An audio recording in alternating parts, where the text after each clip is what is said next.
everybody, welcome to another edition of Rider Club Radio. I'm Jeff. And I'm Liam. I'm Max.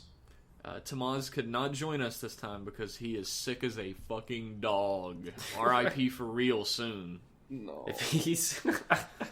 No. How fucked up would it be? Like, I would never forgive myself if that actually happened. Yeah, He's find just got some a wood and touch of knock the on it. flu.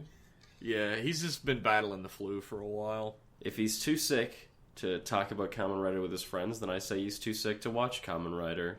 So, The fuck punishment that guy. has been handed down. I didn't know Liam was my mom when I stayed home from school, but I guess we learned something new this week. Oh boy.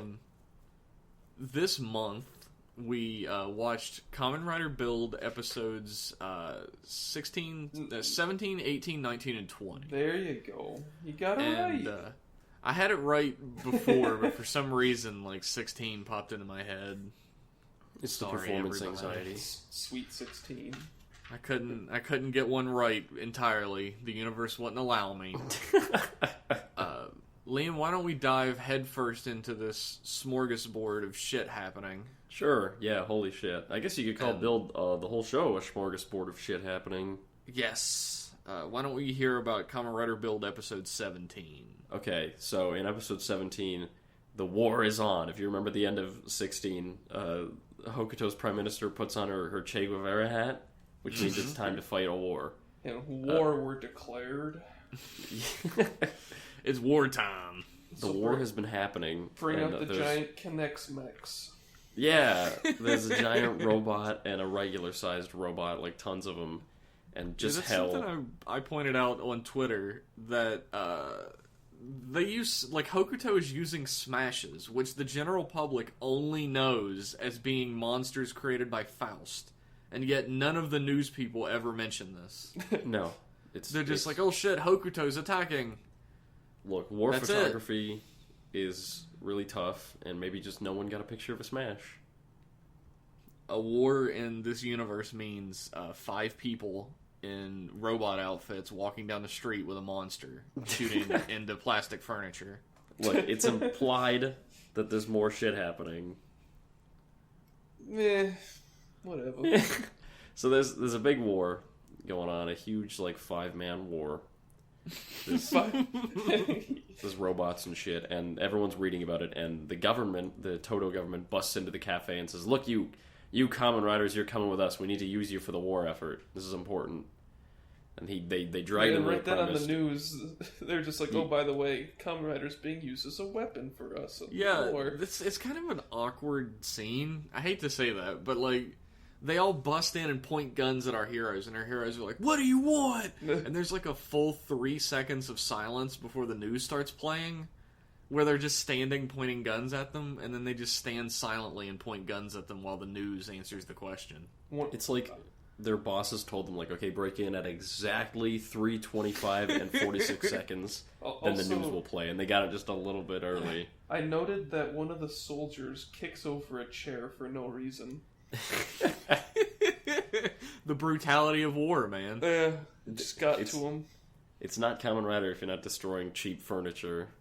So they're like, come with us. They go to the... What else happened? Yeah, they go to the Prime Minister building, and again, Toku is there. He's acting Prime Minister, and he says, look, there's actually 60 bottles. Each nation has 20. And the box has these three panels. And once you put all 60 bottles in there...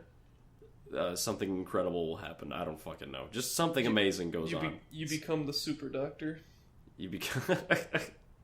Remember that plot? That was a thing. You become Muteki. That it was never brought up after like the first 10 episodes. Beat all the games, and yeah, you become the super doctor. I guess that was just a red herring to get people to get all the games together so that Gemdius would show up. Oh yeah. Yeah, maybe that'll be explained in the movie with Genmu, with Dangerous Dan Kuroto. I'm sure it won't. I'm not gonna argue with you on that one. Sento and Banjo, they're like, we don't want to fight a war. We're not warriors, but we'll defend Toto. We'll stick around, and if Hokuto sends troops in, we'll protect people. So, in the meantime, Grease and his gang appear. They show up and they beat the shit out of Build, and they take his bottles. They beat Build and Crosses, and they take all their bottles. Crosses, If you remember from last time, Grease is the new guy. And he's got this gang of 3 smashes, but they're called hard smashes because they still have their brains. They beat the shit out of our 2 main heroes. Grease isn't even there. And then while they're arguing over who should get the bottles, they run away. Sento and Banjo, they just fuck off back to the pit. So back at the pit, Sento's like, oh, look, I built the Splash Driver. This is the only thing that'll win. But I'm not giving it to you, Banjo, because you'll steal my thunder, and I'm the main character. So fuck you. You're not getting it. It's going in the case. And it's too dangerous to use. It's too dangerous. Secretly, it's because it turns you into an asshole. But he doesn't. So why did he show it to him? Because he wants to tantalize him. He's just like, here, you can't have this. It's for your own good. I'm not going to tell you, but it's for your own good. He thinks it's for him because the Splash Jelly is the dragon. And why was the Splash Jelly the dragon? He says, they hand-waved that really handedly. They say that was the only compatible stuff. That was it. And I'm like, but you made it. It was the only compatible essence. Bunnies. Yeah, but you made it. Like, people can't be like, oh, I made this fucking new phone, right? He didn't make but it's only compatible with an 8-track. I don't know why. Mars made the juice. Yeah, but he made the belt. Whatever. Shouldn't he have been able to make the belt compatible with whatever? I guess he was using schematics. Well, maybe the juice from the full bottle was only compatible to be turned into, like, the jelly? I don't know. Maybe I'm making shit up. I mean, he did make it from, like, schematics that previous him made. So, who knows? You can't make jelly out of rabbits, but you can make jelly out of dragons, is what we learned in this episode. Yeah. Dragon fruit. Hey! Okay. I'll take that. He solved the mystery, folks. So they put it away. They're like, here's the Splash Driver, kids. Go to your local Toys R Us. Oh, they're closing a bunch of those. Oh. There's a scene R.I.P. Toys R Us. There's a scene where Banjo's downtown and like he's at this place where like the war is going on. There's so many casualties and everyone's like, oh shit, Mom, and Grease shows up. We don't know. Everyone says that. Oh shit. Yeah. Oh shit, Mom. We don't know it's Grease, but Grease shows up and punches a smash. And he's so strong. Yeah, we don't know it's Grease, quote unquote. We don't know. We don't know. He one-shots the damn thing. Yeah. He's and so Banjo's strong. like, seems like a cool guy, I guess. Yeah. So sexy. And Banjo's like, who is that? Is he a bad actor? I always have trouble telling who's a good actor and who's a bad actor because it's like a different language. Who, Banjo? But it seems... No, Grease. Greaseman? Like, he doesn't put any inflection on anything he's saying. I love Grease. He just Grease. says it, like, completely flat. And I mean, that might be the character, but it just makes him seem like a bad actor. I think the smirk says it all, Jeff. There's all of his acting right there. I can't get. I mean, enough he's not bad. Like Nin Red was bad. No one will ever be as bad as him. Like, even though you said that you can't tell that some Japanese actors are bad actors, you can definitely tell that guy's a bad actor. he's a bad actor. Oh, and like for the first half of Q Ranger, Lucky is a terrible actor. Yes. I can tell he was a bad actor too, but it's something about Grease's actor. Like, I know he was Ixa as well. He was Otoya. But something about him just screams bad actor to me. I don't know why. I can't get enough of the guy, personally. I love him. Well, he's an edgelord. You fucking love edgelords. He's not an edgelord. Maybe he'll settle into it. Yeah, the dude who says, fight me more, fucking my rage, he's definitely not an edgelord. He's got a comedic edge that they reveal later. There's a bit when, so Sento is up on the hill, and Misawa is also up on the hill. And she's like, this war is all my fault because I purified the bottles. And Sento's like, no, if anything, it's all my fault because I'm the devil scientist. Oh, and they start crying together and crying into each other's eyes. And they cry. Crying into each other's eyes? The one person's tears goes in the next person's eyes, and then they cry it back into their eyes, and they they have a big cry, and then the Grease's gang interrupts. They're like, "Oh, I hope we're not interrupting your sex," and they beat everyone up. Fucking Sento gets his ass kicked again. Is that how they have sex in Hokuto, crying into each other's eyes? I don't know. It's a cultural thing. Who knows how the world changed when the Skywall disaster happened, Jeff? They got some weird fetishes over there. You gotta fill your time with something when all your crops are dead and you're slowly dying. It might as well be super weird sex shit. Pretty sure they don't have internet. They gotta resort to drastic measures. Just fill the time. So fill your remaining hours on Earth with weird sex shit. You know you would. Fucking Banjo appears, and he has the Slash Driver, and he uses it, and he beats up the hard smashes, and then Grease appears, and he says, "You guys can't do anything, can ya? I'll fight him." And he actually transforms into Grease, and everyone says, "Oh shit, it's that guy. That's Grease. He's about to kick everyone's ass." And that's the end of episode 17. So what did you guys think of this one, the sort of formal reveal of Grease and the Splash? It was a pretty good episode, I'd say. Yeah, I mean, overall, I'd say it's a pretty good episode. We're introduced a little bit more thoroughly to the hard smashes. We learn what they are and why they're capable of speech. Because they went through a Hokuto secret cabal transformation. You like that word today, don't you? I do love that word. And so they're hard smashes, and they're capable of fighting on a level equal to, like, the strongest forms of the riders. Besides, using the Slash Driver or the Pepsi can. Pepsi form is way too powerful for them. And how do you guys feel about those three? What is the trio name?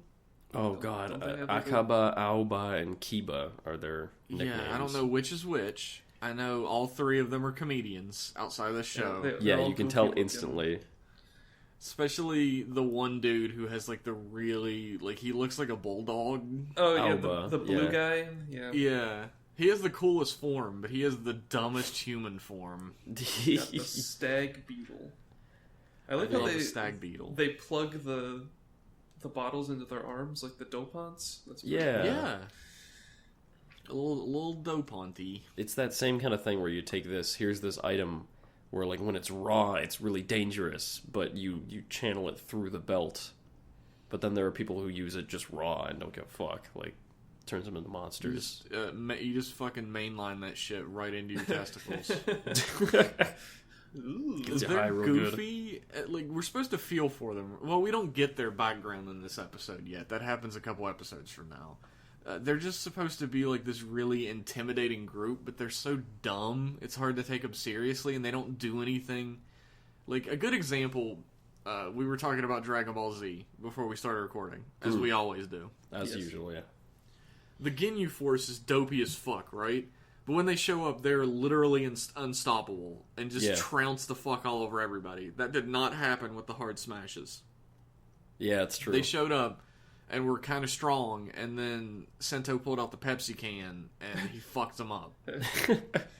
Yeah, Goku came to Namek and fucked everything up. It would be like if the Ginyu Force showed up and acted goofy, and then they beat up Gohan and Krillin like a little tiny bit, and then Goku showed up immediately. Yeah. These guys, they're trivialized in the episode in which they appear for the first time. I don't think they're gonna stick around too much longer. But no. There's gonna be some more tragedy in Grease's life to push him just that little bit further. They make it real obvious in a later episode that they're gonna die.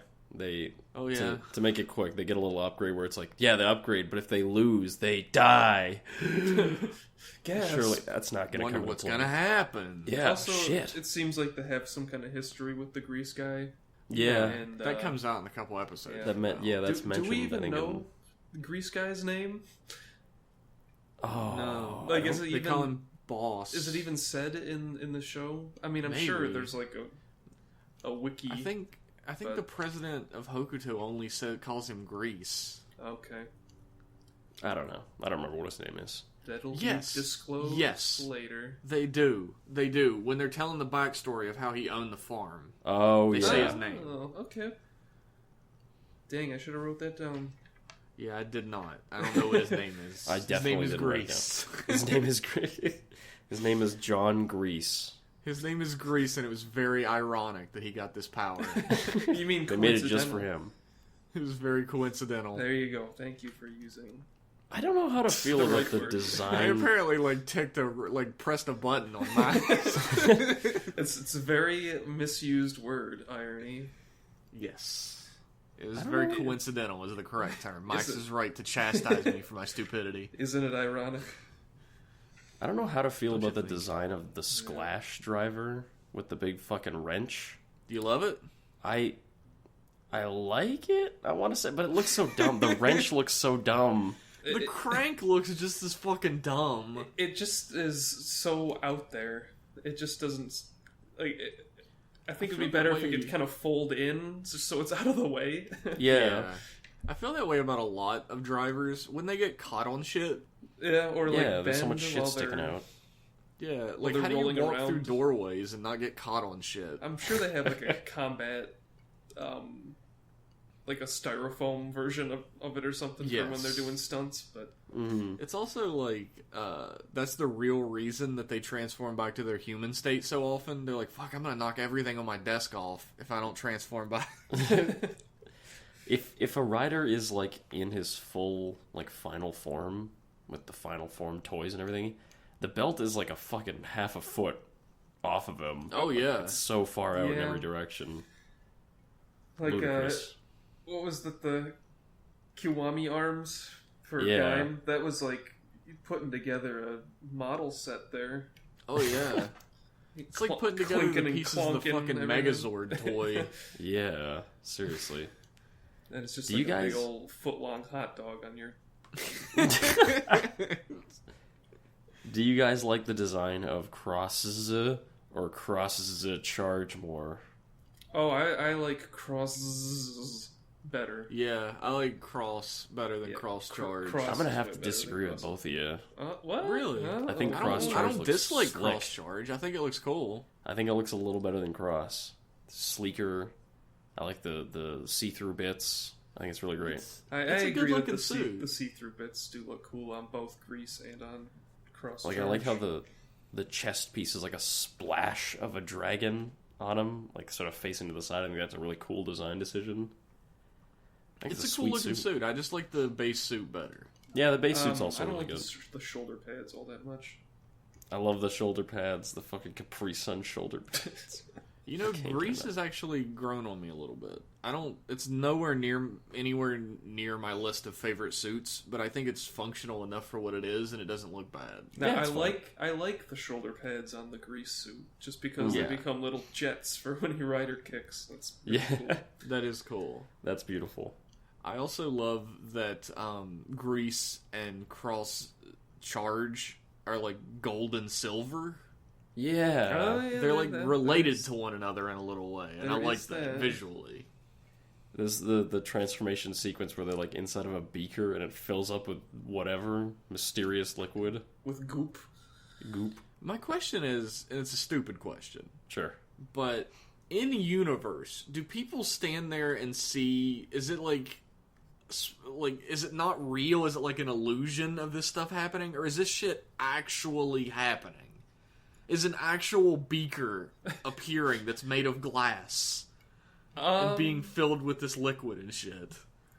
I'm sure it is in universe tangible stuff. I'm tempted. I'm tempted to agree with People- Max because the People watch this shit and they go like, "Oh my god! If I watched it, like my brain would fucking seep out of my nose holes." I'd be like, "What the fuck? It's a beaker! Oh shit!" like the Energy beaker.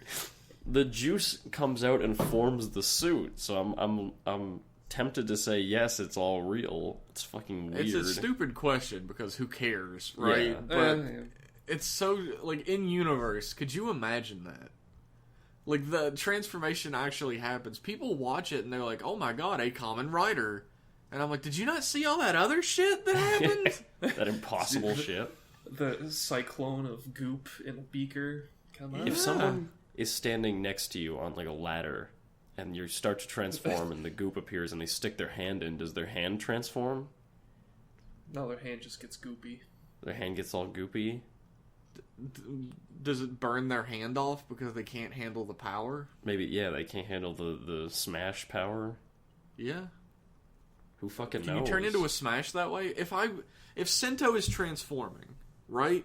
If he's got the belt, and he does his transformation, and he does his pose, and he says henshin, and then he gets ready for the two halves to close in on him, and I dive the fuck in there and push him out of the way, can I become Build in his place?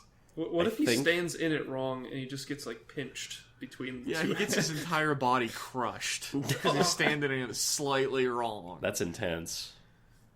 The fucking transformation... None of this matters. No. People listening are like, why aren't you fucking like speculating on future episodes instead of talking about this stupid shit? No, this is much more important. The fucking transformation sequence for Rabbit Tank Hazard is just him getting smashed between two slabs of iron. Yeah, and it's getting a hard smash, too. He's getting frozen in carbonite. A hard smash?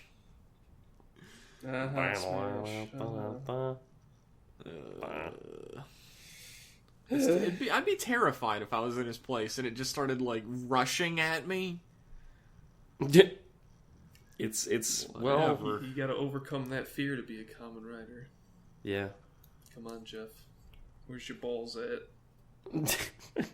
I wouldn't know. Oh shit. I don't know. I've always thought about that when a Kamen Rider's transforming. More so in this series because a bunch of shit appears around them. Yeah. It's supposed to be like tangible shit. Like, where does that come from? Comes from the belt, I guess. The belt just sets up a big old freaking clothes rack that just puts some Microsoft 98 screensaver pipes all over the place. It makes the model kit stuff, right? Which makes a little bit more sense to me than a beaker. Like a beaker appears. I don't know. Whatever, it doesn't matter. We're at 23 fucking minutes on this. It's for funsies, I suppose. But, okay. Yeah. Good episode. Yeah, I like the Sento's decision when he decides to fight in the war. First he was against it. Because he's like, fuck that, I'm not a weapon. Yeah. You as a viewer understand exactly where he's coming from, which is something I feel like Build has on a lot of other Rider series, like over them. You understand exactly the motivations of each character. Mm. Yeah, and then he just ultimately decides that idealism won't win the battle, and he's just gonna fight for justice the Kamen Rider way. Yeah, I mean, he still keeps on to his ideals a little. Like, we're not tools of war, we're defense. We're protecting people. He's gonna protect this town. And that will cause friction as we go on. Later on with Banjo. In the Our month, heroes. yeah. So in episode 18, speaking of later on, so Grease appears, and to show how cool he is, he beats Banjo, and he leaves. He's like, yeah, I don't want to take the bottles like this, because, let's go. So they leave. Yeah, he gives a very half-hearted response for why he's not taking the bottles. He's just like, I don't feel like it right now. This doesn't feel right to me, so I'm going to fuck off and have to do all this over again. Yeah. Later in this episode. He's a huge idiot. That's what happens. So they go back to the pit, and Sento says, Banjo, you can't use the Slash driver. You fool. I can't have you stealing my screen time. But, of course... I'm the hero. Yeah, we know it's secretly because the Slash driver turns you evil as you use it. What was the, techno-babble he used? Like, it makes your adrenaline... Yeah, it like taps into your adrenaline and like supercharges it. It doesn't turn you evil. It turns you into like a raving fucking murderous lunatic. Gives you the roid rage. Yeah, real bad. And we get the whole scene of him being like, "Yeah, you can't take my time away, my screen time. I'm the real hero." And then he like walks out the door and just immediately starts talking about how the belt will kill him if he uses it. And fucking Banjo's like, well, I'm still here. I can hear what you're saying. Right in. Soichi calls him And Sento's like, what do you want to... What? Why did you call me, you evil bad guy? And so he says, I just called to let the audience know that I've defected to Hokuto. And Faust is... we're over here now. And I told them how to build Splash. And that's why they have Splash. That's why they have Grease. Because I stole your data. That night when I came back to the pit and lied to my daughter Mitan, I stole the data. So he looks straight at the camera. He's like, just so you guys know, that's what's going on. And then he hangs up. And Grease goes to the TV station. He goes to a Toto TV... What?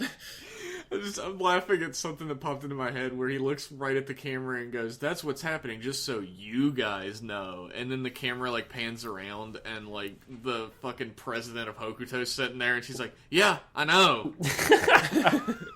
Yeah, that's like some Mel Brooks shit. Yeah, I heard about it. So he hangs up. Grease goes to a Toto TV station and I guess beats everybody up during a variety show and just takes over. And he's like, yo, I'm Toto. We can't... For some reason, we can bring these ridiculous Kinects robots over, but we can't bring tanks or planes because of the sky wall. So, we, the Kamen Riders, are going to basically control this war. Yeah, everybody get the fuck out of the way. I'm always thinking, like, how tall is the sky wall? Like, how far does it extend into the sky? I think the actual stone part... Yeah, it's like, the stone part goes up a certain way, but I think the actual barrier, like, extends all the way to fucking space or some shit. I think they mentioned that. Damn. But yet you can drive a boat through the... You can drive a boat through There just happens to be a boat-sized hole in the skywall that is just completely empty, and you can go through it whenever you want. Yeah. Really lucky. So Grease, he's doing his little broadcast, and the entire army shows up and says, Grease, come out with your hands up. We're here to kill you.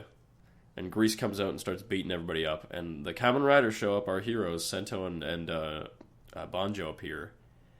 And also Grease's gang shows up to back him up. So there's a big, ridiculous Kamen Rider fight. Sento throws out some new forms. He's got Phoenix Robot. He's got Smafo Wolf. Yep. And they're really cool looking. And they lose. And Grease is about to kill them. He's like, what do you think this is? It's a war. Beautiful. And Mitan appears in the van and says, come on guys, let's go. She throws a fucking panda rocket at Sento, which he uses to escape, and Grease sees her. This is my favorite part of the whole show so far. Grease sees her too. Yeah. And he's like, that's that mysterious girl, I know her from somewhere. She's like a piece of my past. And it's all mysterious and serious. And then he picks up his phone and he's like, it's Mitan! Oh, I love Mitan so much! It's his like, lock screen on his phone. Yeah. I like that later he's talking and he shows the barber the photo of Mitan, and the barber's like, she's cute. Like, it's his girlfriend. And he goes, I know! And at the very end, as a big stinger, you find out that Utsumi... The very serious guy that gets shot on the bridge, if you remember, fucking acting Prime Minister Gentoku himself, just shoots the guy in the fucking shoulder. Yeah, Utsumi. He lived, and he now works for Non-Heavy Industries for some reason. He got a job. What did you guys think of episode 18? It has one of my favorite moments in the entire series in it. Just like you said. I was 100% waiting for them to be like, I'm her brother. Yeah, I was also expecting that as well. And, like, pull some stupid fucking over-dramatic twist, but instead, it was the funniest moment in the whole show. Of course. I liked the new forms, the Hokuto forms. Yeah, there's the Phoenix Robo and the Smartphone Wolf are cool, and without giving anything away, I've seen some scans. And there's some more hilarious forms coming up, too, in the coming month. They look kind of funny. Yep. Smartphone Wolf cracked me up because its little jingle is the lone online warrior. Which describes so many people listening to this right now. Oh! Wow. You can't throw out zingers like that. Slam! Dun, dun, dun. Let the boys be boys. Jesus. There's no dunking in this league. You can't. Sorry, everybody. I like that he has a big old smartphone shield. Yeah, that was cool. I actually really like that too, and I love that when he does his his special attack with it, like the phone sends out all the little icons. All the apps. Yeah, I thought that was great. There's a cool little detail when fucking Robo-Man, Grease, is about to kill... He's doing his rider kick, and he's about to kill Banjo. And Sento jumps in the way and blocks with the giant phone. In the next shot, after he blocks, the phone is cracked, like someone dropped it on the ground. Like, it looks like it's got a big crack in the screen, and it's gone dark. Just like everyone's phone ever. Dude, I know people... Why do people crack their phones so often? Yeah, I know people I've actually never cracked mine. Me neither. I've seen people like break their phones and they get cracks like all up and down the screen, and they just keep it like that. They don't. Yeah, get it fixed. I worked with a guy whose phone was literally shattered to the point where like he couldn't touch anything in the top left because it would cut his finger. Jesus. And he still used it for like good. 6 months. That's fucked up. Whatever. Just get rid of it. Yeah, just fix the screen. Yeah. There's a place around here called ifixscreens.com. There's a place called Screen Brothers in the mall that does it for $25. It's such a bad problem that the people are making a living off of it. Yeah. Well, Everyone whatever. drops their phone, I guess. That's why you're supposed to have a case and like a glass protector. Yeah. You don't even need that. Just don't be stupid. Just don't drop your... There's somebody listening right now with a cracked screen going, "Fuck you guys." I want you to know, if you're listening right now with a cracked screen, I hate you personally. Wow. Damn. This man's got some serious fucking opinions. You now have an enemy. Don't worry, yeah. he can't tweet about you. This this episode is really good. I like the design of the new forms. The 2 new forms they show off is really cool. The Mitan reveal was fucking hilarious. Yes. Yes, that was great. I like that Sento had like his smug attitude briefly, where he's like, "Oh, you mean these bottles?" And he's just like does his lean back thing while he's shaking. It is my favorite Sento, smug Sento. Yeah, it's really nice to see him all smug and cocky. It's the I'm way we like very him. interested to find out where Utsumi is going to go in the show, because he seems nefarious as fuck suddenly, and Nanba Heavy Industry seems to have a game plan that does not involve Gentoku's version of Faust anymore. The moment I saw Utsumi, with the face change thing, I can't really get it out of my head. Like, whenever something happens, I always think it's because of the face change bullshit. Oh, it could very well be. Like, what if this guy is actually the Nanba Heavy Industries president guy? He's got face change to be Utsumi. Yeah. What if Utsumi this entire time has actually been the devil's scientist Katsuragi, and it was all just a red herring that our hero was him? Or he actually just got shot and fell into the ravine. Yeah, maybe he survived. It was a shoulder shot. You can live through that. Maybe they turned him into a hard smash. Oh, yeah. Call it here first, everybody. Chalk it up. Chalk it up. I'm putting it on the chalkboard. List of things that Rider Club Radio predicted that came out to be 100% true. Put that on the list. Hey, fun fact, Max can back me up on this one. This has nothing to do with Kamen Rider's Dragon Ball Z again. Of course. But in Dragon Ball FighterZ, I predicted that Captain Ginyu was going to be a playable character and what his special was going to be. What is his special? His special, of course, Body is going to be change. body change. Oh, of Come course. on, Jeff. Everyone was like, how are they going to put that in the game? That'd break it. That was my impression of Max talking about it, too. Yeah, I sound like a valley girl. That's totally me. But yeah, it's one of those. He was one of those guys that people were like, he'll never get in. Who the fuck cares about Captain Ginyu? He's a major Someone villain. Someone told me that Zarbon was going to be in the game. Nah. No. I had to tell somebody who Zarbon was the other day. I was like, yeah, like Frieza brought Zarbon and Dodoria with him, and they were like, who the fuck? What? I barely remember those two myself, and yet no fucking Raditz in the game. What the hell? The most important character, Raditz. He was the villain for like an entire arc. All right. Too many Saiyans. There's Nappa got in. That's the worst. Nappa gets in, but not Raditz. Well, Nappa killed people. Look, I like have Nappa. creatures that have the same strength as Raditz. That Yeah. Nappa just summons. So there you go. Raditz is kind of in the game. Fuck you. I like Raditz too. He's my favorite of that era of Saiyans. So No You just like the Turles. hair, don't you? Turles. I actually really liked Turles when I was a kid because he I was like like his evil gloves. Goku. Yeah. Now there is an actual evil Goku. Yeah, I don't Yeah. like him that much. Yeah. Yeah, I haven't Super. seen Super, but I know about Goku Black. Yeah, I haven't watched much Super, but I really don't like it. It's pretty much the exact stuff I don't like about the end of Dragon Ball Z. So is Goku just like Pepsi flavors now? So there's Goku Yes. Blue and Goku Black. Is there Pepsi Black? Is that like a coffee flavored Pepsi? I don't remember. I think that did exist. That's disgusting. I don't know. Dragon Ball Super is like, and Goku got a new form, and then Vegeta got a new form, and then Goku got a new form. What does it think it is? Kamen Rider? Oh, Heyo. Dunk. Heyo. Hi-oh. This episode was a good episode. Yeah, we They're got all off good track episodes. there. Every fucking episode of Build has been good so far. I wonder I how many feel times we're going to super talk about repetitive. Dragon Ball Z this episode. I'm done. I won't bring it up. If somebody else brings it up, it's fine. But I'm No, done. we're It's gonna a- keep doing it. It's a hot Don't worry. topic right now. Yeah. Yeah, the game just came out. Fighters Z just came out, so It's pretty good. Fighters, actually.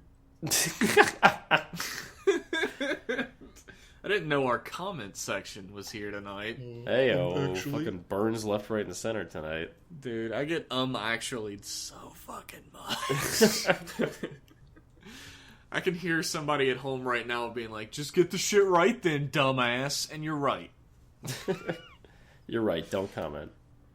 Anyway, I feel like we've probably talked about this episode. We've talked about Dragon Ball enough. Episode Yeah. 19.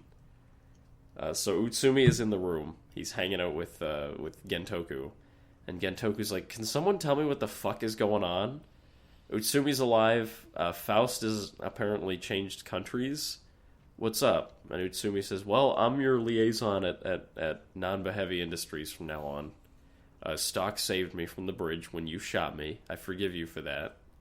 But yeah, I'm gonna be I your forgive guy. you for shooting me. No big deal. It's alright. It's water under the bridge. Heyo. Swish. Well, am I a dad yet? That was So one of the comments we got on that photo of us at Magfest, that we all look like dads. it's not I don't know wrong. what that means. It's not wrong. We got beards. Yeah. So I guess that means we're dads. I guess except for Tomaz. He's Tomaz our is child. a clean baby face. We're in a 3-way gay dad relationship, and Tomaz is our child. It's my ideal life. So fucking Utsumi works at Nanba. He's whatever. Faust has moved to Hokuto and just completely left Gentoku behind. Grease is using a barbershop as his base, and he and the gang are chilling and talking about how much they love Mitan. And There's a big sign on the wall that says Black RX. yeah, Don Piantas pointed that out. yeah, I didn't catch that. A fan pointed that out. Don Piantas.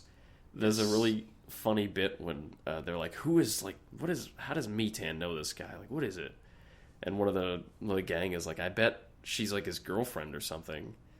And Grease is like, no, that's bullshit. No, Mitan is everybody's idol. Belongs to everyone. No, she's pure, damn it. She's pure. Damn, Knocks boyfriend. over like everything in the shop. And again, there is the Kamen Rider Goofy Barber. So he's- Is that the same guy? No, you mean the guy from Double?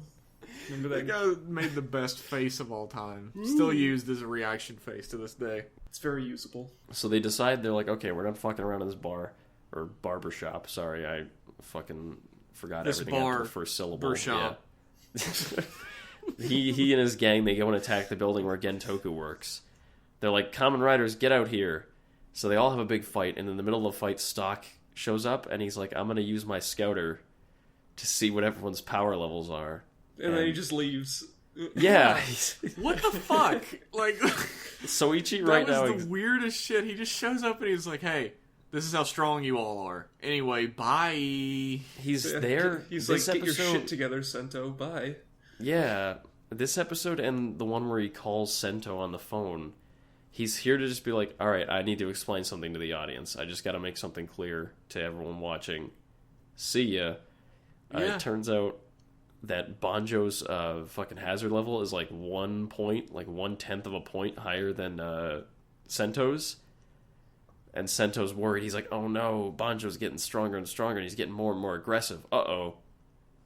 Grease says, fuck, this is dumb. I'm just gonna erase myself out of here with an eraser.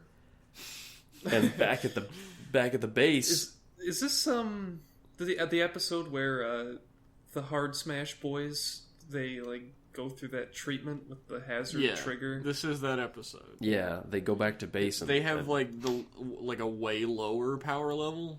Like their hazard level is like 3 points lower or something. Yeah, they're worthless. 3 points of a point lower. And fucking Hokuto Mom is like, you can get stronger with this hazard trigger, but it'll paint your suit black, and if you lose, you die. If you get, like, I don't know, if you get beat up so bad that you untransform, instead of just untransforming, you just die. And Grease is like, you can't do that. Yeah, she tells this to Grease first. He's like, fuck no, I love those boys. They're my boys. Grease is like, you can't do that to my friends. And then he leaves, and then they show up, and they're like, let's do it! Yeah, we'll do it. And we get the info dump, right? The big info dump from Sawa about how Grease used to run a farm in Hokuto, but then it went bad, and his gang were his farmhands. So now they've turned to war. Because this dude, 100%... This dude and his, like, obvious gangster punk idiot henchmen obviously look like farmers. Yeah, absolutely. Totes. Also, Greaseman lost his memory, right? He doesn't remember any of them. It seems like he's lying about that. Oh. I don't know why, but they're playing it up like he's lying. Because the gang is like, you really don't remember us, boss? But he still cares about them. You jellied too much. Yeah, he pretends not to. So, I don't know. You know what'd be awesome? What? If there was a skeleton splash jelly. I am Skulltown jelly? I am jelly? How many people are going to get I am skeleton jelly? I hope a lot of people get skeleton jelly. I am skeleton jelly? Or they look it up and they're just horrified. Yeah. Look up skeleton just read jelly. it in the voices we're doing, and it won't be scary. Skeleton jelly? I am skeleton jelly? Go look up skeleton jelly to enrich your afternoon. It'll help. It'll pull you out of a bad day. So the gang, they split up the bottles. They're like, look, we don't want Hokuto to get these bottles, so we'll put 2 in the fucking Natural History Museum, 2 in this abandoned factory, 2 in my basement, etc., until they have... they've spread them all over the city. And after that, Banjo and Sento have an argument about how to deal with the war. Banjo's like, we gotta fucking be aggressive, and let me use this belt a lot. And Sento's like, you can't do that. You can't use the belt a lot. It's bad. You're my friend, don't do it. Yeah. It'll kill you. He's like, I don't care if I die, because no one cares about me. Which is kind of out of nowhere, really. Shit. Like, did he ever say anything about no one caring about him before that? I think that was in one of the previous episodes when he says that, actually. It's been a long month. Poor Banjo. A long month of hearing bruh, or whatever the belt says. He runs out. Banjo leaves. He says, fuck this. And he and Misora hang out at the park. And Banjo's like, I'm so frustrated because I just want to end this war for Sento's sake. Because I know he feels guilty. And I know it's not his fault. I just want to help. Because I don't want to... This is one of those Kamen Rider things, right? What? Where the only normal response to a situation would be like, I want to end this war because it's a fucking war and people are going to get killed. But they have like some personal reason that doesn't compare whatsoever. Like, I want to end this war because my friend's guilty. My buddy feels bad. Good enough reason for me. Selfish ass reasons. It's selfless, but not quite as selfless as you'd imagine it to be. On a war scale, yeah. Yeah. So, Grease mysteriously knows where the bottles are. Somehow. Someone's leaking info. There's a leak. So he goes... Sawa again? He suspects a leak from... Yeah. It's probably Sawa, but they go to like the factory where they're hanging out, and Grease's gang is there, and they're strong as fuck, and they beat up the Kamen Riders and take a bunch of bottles and run, and Banjo chases after him, but he falls out of the sky because he can't fly good. And Mitan heals him, and fucking Soichi appears and is like, yo, you could beat him up if you had this plastic toy that looks like a Beyblade launcher. It does look like a Beyblade launcher. I like this episode a lot. I think the hazard trigger looks kind of silly. It's got the It buttons. doesn't look any sillier than anything else that they shove in the belt in this. I guess, yeah. I never thought of it, but I guess it does. It does look like a Beyblade launcher. Right? It's And so who was funny. obsessed with Beyblade as a kid. This dude loves Beyblade. Well, I loved past tense Beyblade, but He loves letting her rip. This episode is like, it's a good episode. I'm not gonna complain about anything, everybody. Don't worry. I'm just trying to get my thoughts in order real quick. But the healing power, right? I hope gets a more thorough explanation when we learn about who she is. Like, where did that power come from? Like, why does Soichi have like powers like that? Are they actually related? I hope that that's not forgotten in the like sort of hustle and bustle of the rest of the story, because it's weird as fuck that she just suddenly has healing powers. Maybe it's just like, you know how she purifies the bottles? Maybe she's just purifying the people. Oh god, I just had an idea that they're definitely not going to do, but I don't know how I'd feel if they did it. What if every time she purifies one of these bottles or she heals somebody, she's taking on their negative traits? And she eventually becomes a horrible smash monster because of it. Oh, man. why didn't she fall into a coma when she heals the Prime Minister, though? She's getting stronger. I'm becoming stronger. There's... I as much as I understand your problem with Banjo's motivation for wanting to end the war, Jeff, I do like that it's personal. I wouldn't call it a problem. I just find it fun. Yeah, I prefer him to have like a personal motive than to just be like, I don't like war. He does obviously have a personal motive. What? He wants to clear his name. Yeah, but like I mean, his motive to end the war is like it's about his relationship with Sento, which I think is consistently one of the most interesting aspects of Blade, is the friendship of the two main riders, which is really well written. It's very well Blade?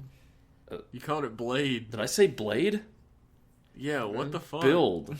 Fuck me. Well, when Gentoku like called him in to be like, "Hey, you're gonna be weapons in this fucking war," and gives him little comms bracelets, and Sento immediately just removes his and throws it in the garbage. Yeah.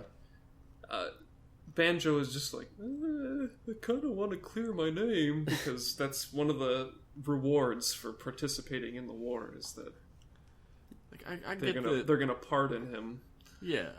I get that it's like a personal thing and it furthers the relationship between the two main riders. I don't have a problem with that. It's hilariously out of scope with the situation they're in, though, is the only thing I have to say about it. It makes me laugh. Yeah. And it happens in a lot of Kamen Riders where, like, there's a legitimate world-shattering, like, life-ending problem for the entire population, but somebody only wants to fight because their friend wants them to. Doesn't want his friend to suffer anymore. I think it's really good how, in this episode and the next one, the war is used to deepen the relationship between Banjo and Sento. Like, how they also sort of drive a wedge between them as well. They disagree on how it should be gone about, and I'm really looking forward to seeing how that plays out for their relationship. Interesting life parallels. Yeah. It's good writing. Choices. Have characters who are... Soichi's motivation, we get little bits of it, right? His big plan, his big long plan. He seems to really want, specifically, Banjo and Sento to fight. Like, that's his main goal, getting them a bunch of power and then, like, forcing them to fight each other. It's why, like, the Splash Driver that only Banjo can use is going to drive him crazy, and the Hazard Trigger, which only Sento can use, is going to drive him crazy, so that they have to fight each other. A big old crazy fest. Wild and crazy kids. What is the main goal, I wonder? Like, what happens when one of them kills the other? If that's his goal right now. I don't know if he's trying to get them to kill each other. I bet it's just some bullshit about, like, oh, if they fight, I can gather data to build the ultimate belt or something. The ultimate Kamen Rider. He has some kind of cockamamie plan. He's gonna have to become a rider at some point, or else like make a new system like the Bat and Cobra system to be stronger. Because you saw Gentoku got styled all the fuck over. Yeah, yeah. Their hazard level or whatever just stays consistent, right? That's what. Mm-hmm. Yeah. They all had a hazard level of 3, didn't they? I think so. Yeah. Yeah, now we're up in 4s and shit. They don't stand a chance. They're lagging behind. Well, Dragonball power shit. Yeah, I said it again. I'm not a big fan of power levels in anything, really. I'm not either. It's like if a fight starts or something, then it's like, oh, the guy with the lower power level is definitely going to lose. But I guess something did happen in this where Sento was fighting Grease, and he fought back pretty good, and he's like, oh shit, I guess power levels don't really matter. Yeah. He has something beyond hazard level. Yeah. Much like Dragonball. Power levels. Which I hope just means, like, the heart and soul to protect people, and not, like, he has some sort of, like, inner power. Right. That's gonna come out later, like some superpower. But still, I don't really like power levels in anything. Like, even either. in X8 it really irked me. That's sort of like a built-in thing of Kamen Rider, though, sadly. Like, if somebody gets a power-up, they're a level higher now, and there's nothing you can do about it if you're a level lower. That's Until true. late in the series when it stops mattering. And just some episodes or some shows will like actually stick a number on there, and some shows will leave it more implicit. But it is still there. It's always there. Yeah, just leave it vague. Yeah. Don't put a number on it. Yeah. It's better to make it a... I liked it in Gaim. I mentioned it a billion times already, where like the riders that had the nut lock seeds were weaker than everybody else, so they just used like twice as much power to make up for it. Yeah. Oh, they like cranked it 3 times instead of 1, like the other Yeah. guys were doing with the matching power. I thought that was pretty cool. love the Nut Riders. Those poor nut guys. They were the best. They're Liam and my favorite riders. So, in episode 20, Soichi from In the Pipes, he's like hanging out in like this pipey ass back of the factory. He's like, here's Sento, here's your next power up, here's the Hazard Trigger, and just fucks off. He just leaves. And Does he explain that if he uses it, he'll go nuts? yes, He'll lose his sense of self. yeah. If you Which use is a it, very vague threat, really. yeah. If you use it, you Like, become, existentially? you lose your sense of self. And Sento's like, some people have no sense of self, you know, bro. Why don't you open your mind? So the fucking Grease is mad that his boys upgraded themselves, but he pretends he doesn't care. He's like, I don't know you guys, but he's secretly upset. You can tell he's very upset. So they go. He has his memory still. Yeah. So they go to the Natural History Museum and they steal some more bottles, and they're leaving with them, and the riders intercept Clean them. Center. Hmm? The Clean Center, or whatever it's called. The Clean Center? That's what the subtitle said. It was like they went to a place called the Clean Center. What the fuck? Well, it's clearly a museum. Oh, maybe that was the previous episode. Yeah, that's where the previous the Clean episode. Center What is thing. a clean center? Like a sanitation board? That's what I would or expect. something? Like maybe a place where they clean water or something. I don't know. But yeah, okay. Water treatment They- plant. They go to the Whatever. Natural History Museum, and our heroes intercept them. Banjo can't handle the splash, and he just implodes, and they have to run away. And Metane heals him Get too again, mad. and everyone's like, "Oh shit, Metane can heal people," and Metane's like, "Why don't I heal the Prime Minister with that? That would be nuts, right?" So they hatch a plan. Her and Sawa, they hatch a plan. Gentoku, meanwhile, reveals, "Hey, we're storing Pandora's box in this basement in Helheim. They're Don't." storing the bottles in the basement. I thought it was the box. No, it was the bottles. Okay, he's like, "We're storing." Did you watch this episode, Liam? No, I it's thought it was the box they're, as well. they're not actually storing the box there. He tells them they're storing the There's- box there because it's a lie. The leak. Yeah, it's the leak. He's trying to plug the leak. Yeah, Find out where it's coming from. he's like, "Don't." So they're like hiding the bottles in the basement. He's like, "Don't And tell they- nobody. It's gonna be here." And then they have he says, "Hey, look, you guys need to go to Hokuto and fight Faust. You got to take the fight to him." And Sento's like, "No, even though this would probably end the war much sooner, I can't do that. I can't leave. I can't operate outside of this country because that would break my moral code." He wants to defend, not invade. Yeah, only defend. Which I can't blame him for. And Banjo says, "I want to go and end the war and fight Faust. So I'm gonna accept the deal behind your back." And he does. And fucking, yeah. Well, later, he sends Banjo out. Gentoku sends Banjo with a detachment of troops, and he's leading a bunch of robo troops. But that's later. Sawa and Mitan, they bust into the Prime Minister's hospital room really easily. They kick some guards, and they're just in there. They dress up. Yeah. They use their. This show has a lot of disguises in it. Yeah, seriously. Yeah, where are Yes. they getting these disguises? Is my question. Halloween City. And But yeah, they just get in there no problem. I like that the guard recognizes Sawa. He's like, "You are the lady that already snuck in here once before. What the fuck?" And she kicks him in the face, and they get in. They heal the Prime Push Minister. him out the door and shut Yeah. it. And there's a good 30 seconds while she's dragging the cabinet over to the door that no one is holding the door and it's not locked, but they still can't get in somehow. Just they're recovering on the ground. That'd be funny if the door opens the other way instead of in. They're like, oh, That's definitely some Mel Brooks shit. Yes. So they heal the Prime Minister with the double hinge superpower, door. and then they leave somehow. Anyways, the bottle location was a trap. The basement was a trap. Grease and the boys go down there, and they get hit by some gas. There's a weird moment, right? It's sort of a weird scene anyway, where Gentoku's like, "Hey, come over here and look at this.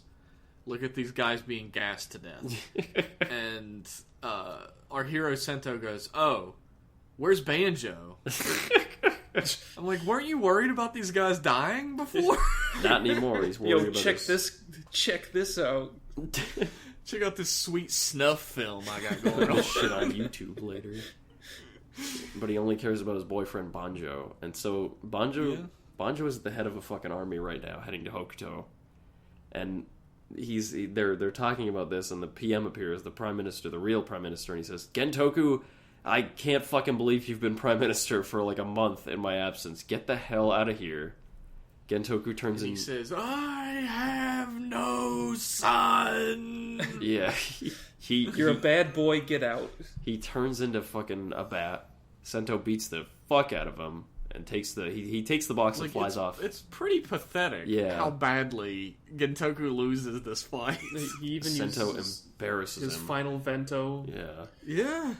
And then it still just gets Pepsi canned to death. He takes the box back. Sento takes the box back. Gentoku runs off, uses the smoke gun to just teleport somewhere. And meanwhile, I guess that's a power that it has. Yeah, they've always been able to do that. Somehow. It would have been funny if he always just seemed like he just puts up the smoke screen and then he just like crawls away outside the back of it. It always seemed like the smoke just hid them while they used a different power to get away. Yeah. But now apparently the smoke just transports you. Nope, he's going into the ground. He's digging. Whatever. So Sento goes. He's like, I gotta intercept my friend Banjo. Banjo is on the front lines of the war.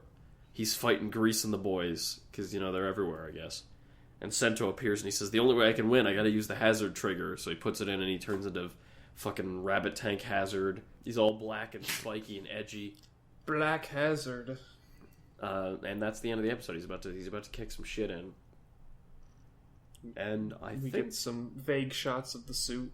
Yeah, I think this might be my favorite of this month. This episode. Yeah, it was. I could probably agree with that. It was. There's a definitely weird moment good. for Sento's characterization I've already mentioned, but besides that, it's a solid ass episode. Yeah. He doesn't really display much character in this episode, really. Yeah. I like Banjo's struggle. That his need to prove his innocence and his need to end the war sort of puts him at odds with the main character. And he's not entirely wrong. He's being aggressive with his decisions. Yeah, he's being rash. Nature versus nurture, right? Yeah, that's what he says. And I really do like Grease. There's a bit I forgot to mention from the last episode when he shows up at the Prime Minister building, and he's like, "Listen, you Kamen Rider, who is Mitan to you?" And Kamen Rider's like, Sento's like, "That wasn't Mitan. That was someone else." And Grease is like, "Oh, thank God." She gets that a lot. Yeah, I thought that was Mitan. And he's like, "Yeah, I'll buy that. Whatever." Yeah. He's like, "Oh, whatever lets me beat the shit out of you." Yep. It's good. I like Grease and his boys. Rabbit Tank Hazard looks fucking sick. Yes, it does. The preview shows a lot more of it, and it's basically like Black Rabbit Tank, but spikier. Not quite as spiky. Well, it's got spikes in different places. I thought when I first saw it in like a scan like a month ago that it literally was just Rabbit Tank spray painted black, and I was like, that's lame. But it's a different sculpt. It's a different suit. It looks a lot like Rabbit Tank. I like all Black Rider suits, though. I think they're dope. Yeah, they're slick. But build suits have been colorful. I like the colors in them. It would be nice if it had a little bit more accents to it. It seems like it's just all black. Like they just went into MS Paint and just took the paint, like the dope tool, and they're just like, black. Yeah, I could agree with that. What I'd like, maybe I'm crazy, I'd like red and blue outlines. Like Tron lines. That'd be pretty cool. As long as you don't go too overboard with them and make it like a Tron suit. But Tron suits are cool. Yeah, they already did that for a rider, though. Which rider had a Tron suit? Am I crazy? Future Drive. Oh, yeah, that was cool. I thought you were talking about Fies having like the neon lines. Yeah, Fies had some lines. Yeah, I wouldn't call Fies a Tron suit, but I could see. But yeah, Future Drive was definitely just a Tron suit. Yeah, totally. So this is maybe mean, and I'm certainly not the guy who should be talking about somebody maybe needing to lose weight. Oh no. But Seiji Takaiwa is getting a little thick in the midsection, and it's starting to show through the costumes. Like he transformed back into Rabbit Tank in a previous episode, and I was like, "Damn, he getting thick." Damn, maybe he's son. He's like sick. He's going on 60 years old. He's focusing on his core, so he's just getting He's like 50 something. He's getting some sick gains on his abs. He's an old dude, but he's not fat though. He's looking a hell of a lot more stout though. Maybe he's just age weight. No. And it's already unbelievable when somebody like these little wayfish dudes turn into a Kamen Rider, but like little Sento turns into big beefy ass Seiji Takaiwa. It's a little hard not to notice. It's I have a thing with Kamen Rider a lot where I find it hard to picture them as the same person. Like I find it hard to picture Sento's actor in that rabbit tank suit, because I know it's not the Yes. same person, Yeah, and it doesn't look like the I same get what you person. mean. It like there's such a clear disconnect between the two states. I don't know. It's just maybe it's just a thing I have. Some series get around that. Yeah. Different Like, mannerisms. Oh yeah.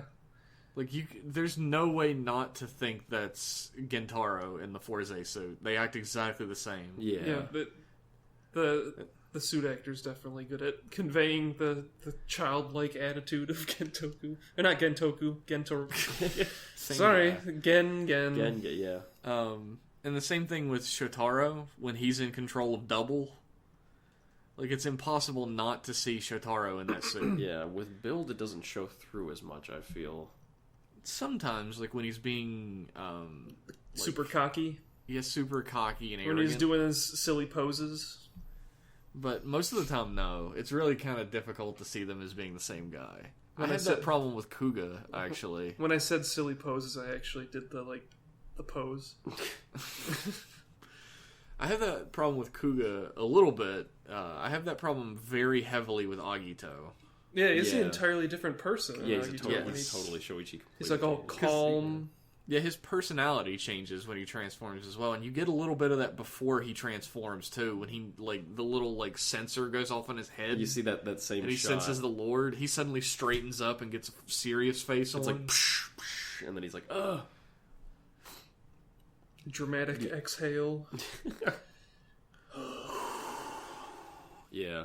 I fucking love Dogito. That's what it Shit. is. This episode though has the stakes keep ramping up in Build. I was like, okay, the war is gonna be the biggest stakes, right? But now Toto is in a war that the Prime Minister doesn't want them to be in. Yeah. So that's actually worse for them to switch leaders midway through this war. Yeah, right as the soldiers are attacking Mm-hmm. If you had told me or being attacked by Castle Man. if you had told me a year ago and said, hey, next year's Kamen Rider is going to feature a Kamen Rider as the general of an army, like a real just regular ass army with guns and shit fighting another army. Oh my god, I'd love that. I'd be like Like a military themed rider. I would love that. I'd be like, you're fucked up. But now we have it here in an episode with Banjo leading a detachment of troops. I wouldn't say he's leading the detachment of troops. There is definitely a leader man. Well, he's a there human with guy him, with a he's gon. right up there in the car. Yeah, He's in the high he's like the position. special agent Yeah. that they brought in on it. He's their ace in the ace in the hole. But that whole here's a Kamen Rider with just military shit, not cartoon military with weird cartoon guns, but just a bunch of guys with guns shooting each other. Wouldn't that be cool though?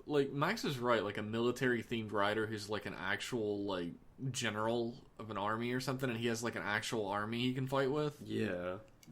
It just reminds me In his upgrades, he just goes up in rank. I like 4-star general is his final form. Yeah. that. I like that. It just reminds me I've been reading My Hero Academia for a while, on and off. And there's a superhero in My Hero Academia named Gang Orca, who's a killer whale themed superhero, but he has henchmen. He's a hero and he has henchmen Yeah.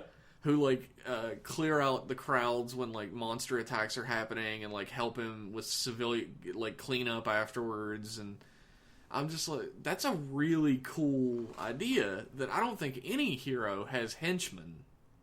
Yeah. They might have a couple sidekicks. Sidekicks, but no henchmen. His own personal army would be nice. That'd be pretty awesome That'd for be a really rider cool to have for- henchmen. Yeah. Disappointed in you, Colonel. It's cool. I got though. off topic again. I'm sorry. It's cool to see riders in this new element that you don't normally see them in, a militaristic kind of world. I like that. I'm all about riders being put in their own universe that's completely different from ours. Yeah. I feel like that opens up so many avenues for storytelling. Yeah, and they've been using it really well. They've the Skywall is featured heavily, and the implications of the Skywall they're all over this show. They haven't forgotten it at all. It's great. It definitely doesn't feel like our world kind of thing. Yeah. It's definitely it feels like the world is in trouble. There's definitely some tensions and all that kind of stuff. They do a And lot the to war distinguish it. feels like a war. Yeah. Like, it just has a good tone to it. It's just a really well put together show. I would never have expected a show like this. Like, for a show to be this quality and this kind of caliber of show was a little out of the... Very impressed. Yeah, a little out of the blue. I'm very impressed with this show. Yeah. Literally this time. Actually, not joking. I'm very impressed. I hope I hope everybody involved in this show goes on to have storied and illustrious careers because they deserve it. Yeah, let's have this writer. Sorry, excuse my Michigan accent again. You got to make sure. Let's hope he has some other awesome writing projects in the future. Yeah. What did he do before this? Nothing. He hasn't done Toku before ever. Yeah. How do you end up being like the head writer on Kamen Rider as your first gig? I don't know. Honestly, like, how do you end up being head writer on anything for your first gig? I think he's written some animes before or something, but he's definitely never done Toku. He's never done anything big, I don't think.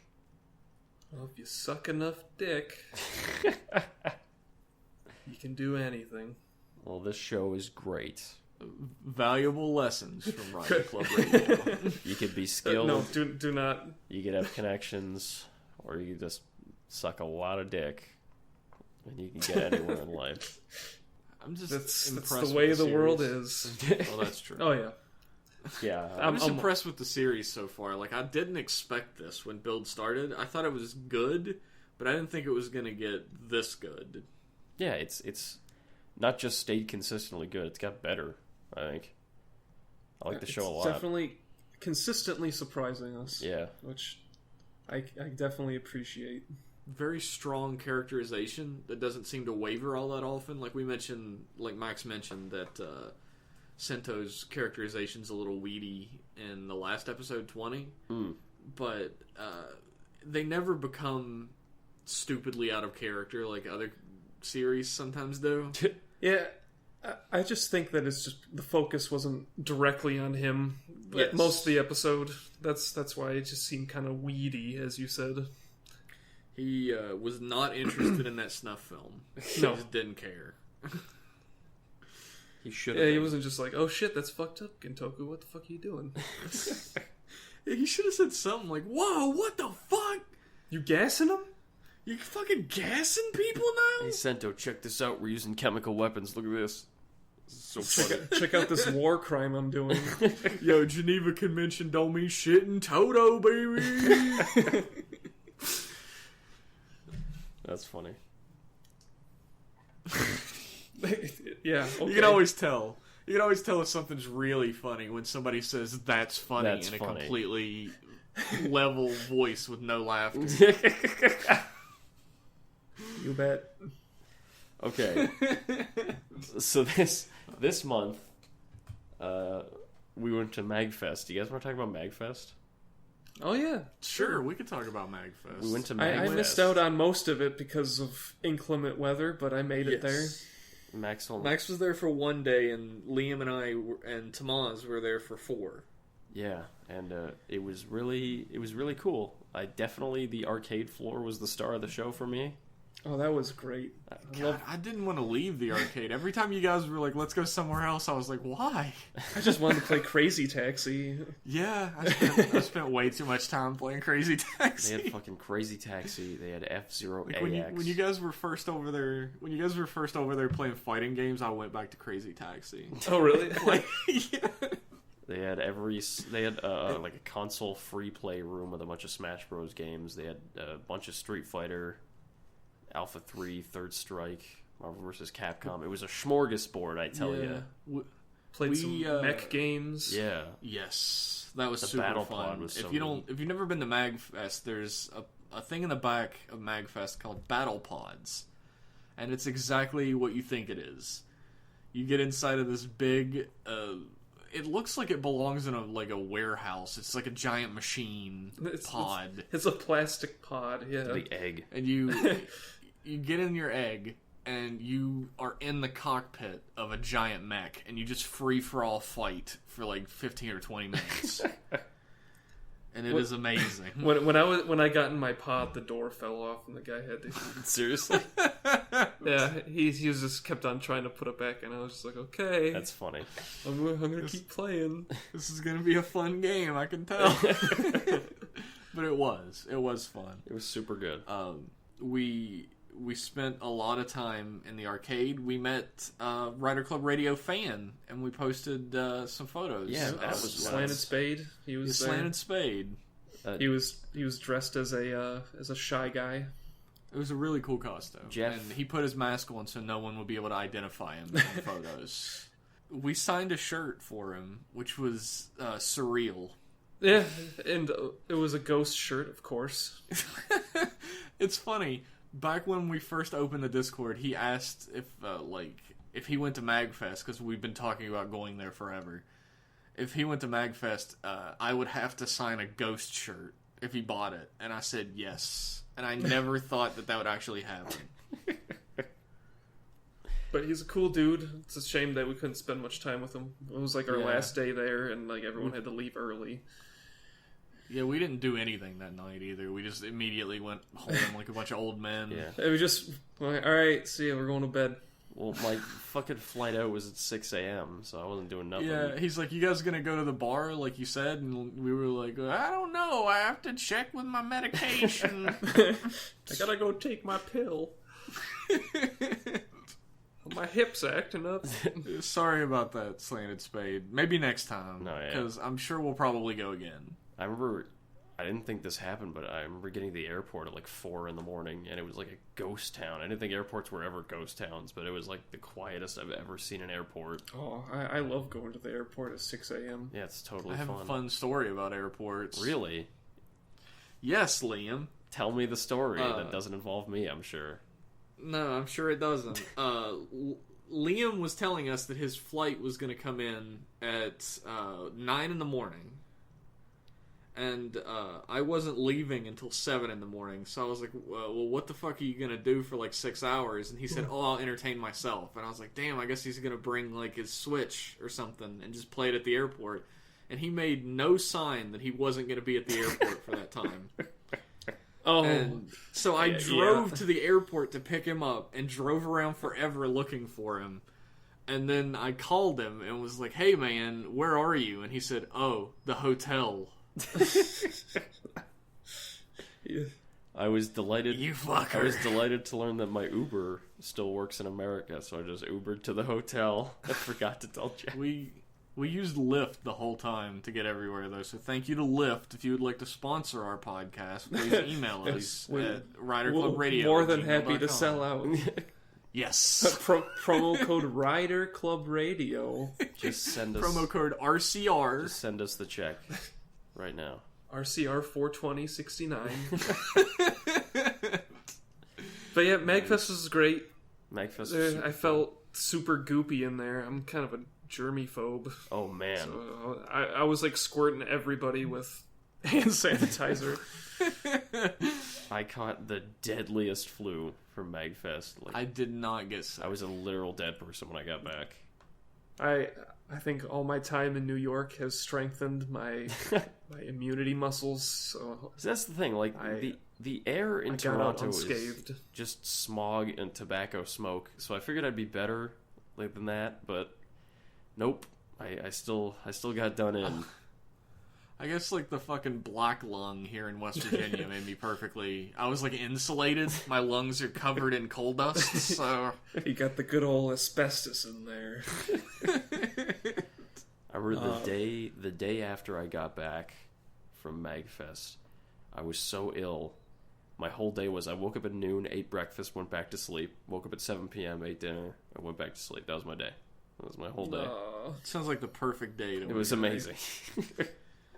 You know how when you sneeze, you're supposed to sneeze in like in your, not in your hands, but in like your Elbow kind of like elbow Yeah. cavity kind of thing. Yeah. People on the subways here, they don't do that shit. They're just like They sneeze directly at you. go Last in time their I was in hand, New- and then they like smear it all over the poles that you hang on to. Last time I was in New York City, a guy sneezed. A guy was like dancing on the subway, like listening to a song, And I was like, oh, well, that's fine. Whatever. And he spun around, stopped, froze for a second, then sneezed on me and everyone on the seat that we were sitting in. Lovely. And then then started dancing again. Oh my god.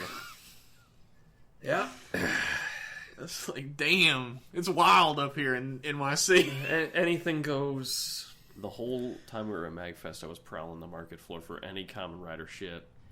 And I found We found nothing. one little thing. There was some Oh, stuff. yeah. It was that There was all Zangetsu yeah. figures. There was a couple Zangetsu like figures and a wizard figure I found in one booth. That was the extent of Kamen Rider shit. Unfortunately, I said fuck it. It was all Melon energy arms. energy. Yeah, We're gonna try to go to another convention at some point. Hopefully, like a Comic-Con, a big one. because those places tend to have more Kamen Rider stuff. But I'll take some immune boosters before I go. Also, more people. Yeah, that's true. Magfest was pretty fucking packed though. Yeah. Yeah, that's a huge place. I was surprised how big that place was. Man, that hotel was swanky. Holy shit! I wish I could have stayed there. Shouts out to Ian Vaffler for hanging out with us. Yeah, Billy hey, Kumo. that was cool. I didn't get to meet him, but he did say hi by proxy, so hi. So, hi by proxy to Hi. Billy Kumo. Hi again by proxy, yep. Magfest was good, but are you guys ready to play some Toku Trivia Night? Oh boy. Sure. Here we go. I don't have a question. I came No. unprepared. Unprepared is all hell. That's fine. That's fine. Who would you like to open, Jeff, Okay. or shall I? I'll open. Okay. So, Kamen Rider Drake from Kabuto is played by an actor named Kato Kazuki. He has one other role in Kamen Rider, and he dipped his toe into the Sentai world with an unofficial series. What are those two series? He was in the Oh, first, wasn't he? He was in The not next? the first. He Yes. Yeah, he was V3. He was V3 Yeah. in the next. Oh. And what Sentai was he in? He was in an let me unofficial take- Sentai. Oh, was he in Akiba Ranger or whatever? No, Was it After he was 5? not in Akiba Ranger. Yes. Yeah. He plays Blue After 5. Yeah. And Kanpai Senshi After 5. I gotta watch After 5. It looks hilarious. It is hilarious. It's really good. Alright, I got a trivia question for you guys. Okay. Okay. General Shadow, our favorite villain, My favorite. canonically... Everyone's favorite. Everyone's favorite. Canonically has two costumes. The classic one from Kamen Rider Stronger, and one that appeared in, I believe, Ozen Deno Let's Go Kamen Riders, and has been his regular costume ever since. The trivia question for you is, which costume is the good one, and which one is the not good one? Go. The one that he had in the original Stronger series is the good one. The creepy ass head in a jar, is that General Yes. Shadow? Yeah, that's generally unsettling. Heyo. Yeah. Just to look at, it's like, ooh. Yeah, I forgot to scrape up a trivia question, but General Shadow is always a good topic to talk about, because I love his costume You more than life itself. idiot. Shut up! You shut up. Well, I guess I don't have a trivia answer, or not a trivia question, but I guess I could just say, like, oh, the Dragonfly Amazons is Blue Buster from Go Busters. Seriously? Oh, yeah? Oh, Yeah. That's cool. the guy in the team that turns into a dragonfly? Yep, isn't he the one that just, like, dies right away? Yeah. Like, in the second episode, Yeah, he gets pretty halved. He, isn't that the one that comes back as, an Amazon? He comes back as Sigma? Or is that the other guy? Yeah. This show is Does so he? I complicated. think that's the guy that comes back as Sigma. It's- No, the guy that gets eaten is the one that comes back as Sigma, Right, right? yeah. It's been a while, It's been everybody. so I'm long. sorry. The trailer for the Amazons movie, the teaser, came out this week. It shows nothing. I still need to watch more than 2 episodes of Amazon. It's so good. It's a very good And show. Jen is like back to normal apparently in it. Yeah, I don't know what's going on, but He doesn't look blind anymore.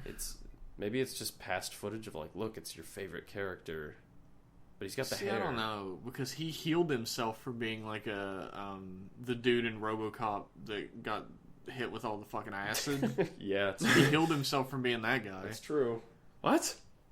It's a long story. You'll learn. Season 2. Oh You'll god, learn. he becomes the mutant guy. He melts pretty good. A little bit. Does Red Foreman hit him with a car? And call him a dumbass? Oh god, I fucking love RoboCop. RoboCop was way better than I thought it would be. Sorry, that was me imitating. I think that the mutant guy. I think that fucking ends Toku Trivia Night. Thank you for coming. So much for that. Sorry it sucked today. Thanks for coming. We got a few emails this time around. If you guys would like to answer some emails, My favorite time of the night. Sure. Our first email is from Jason, aka Nishka, Hello, Nishka. who says, "Hey guys, 3 episodes in, and I'd say the new RCR is working well. Sucks we've had such a long wait, but the conversation is good, and it's nice to see Tomaz, the dead guy, the Dr. Zoidberg of the podcast, has come back to life." Why not Tomaz?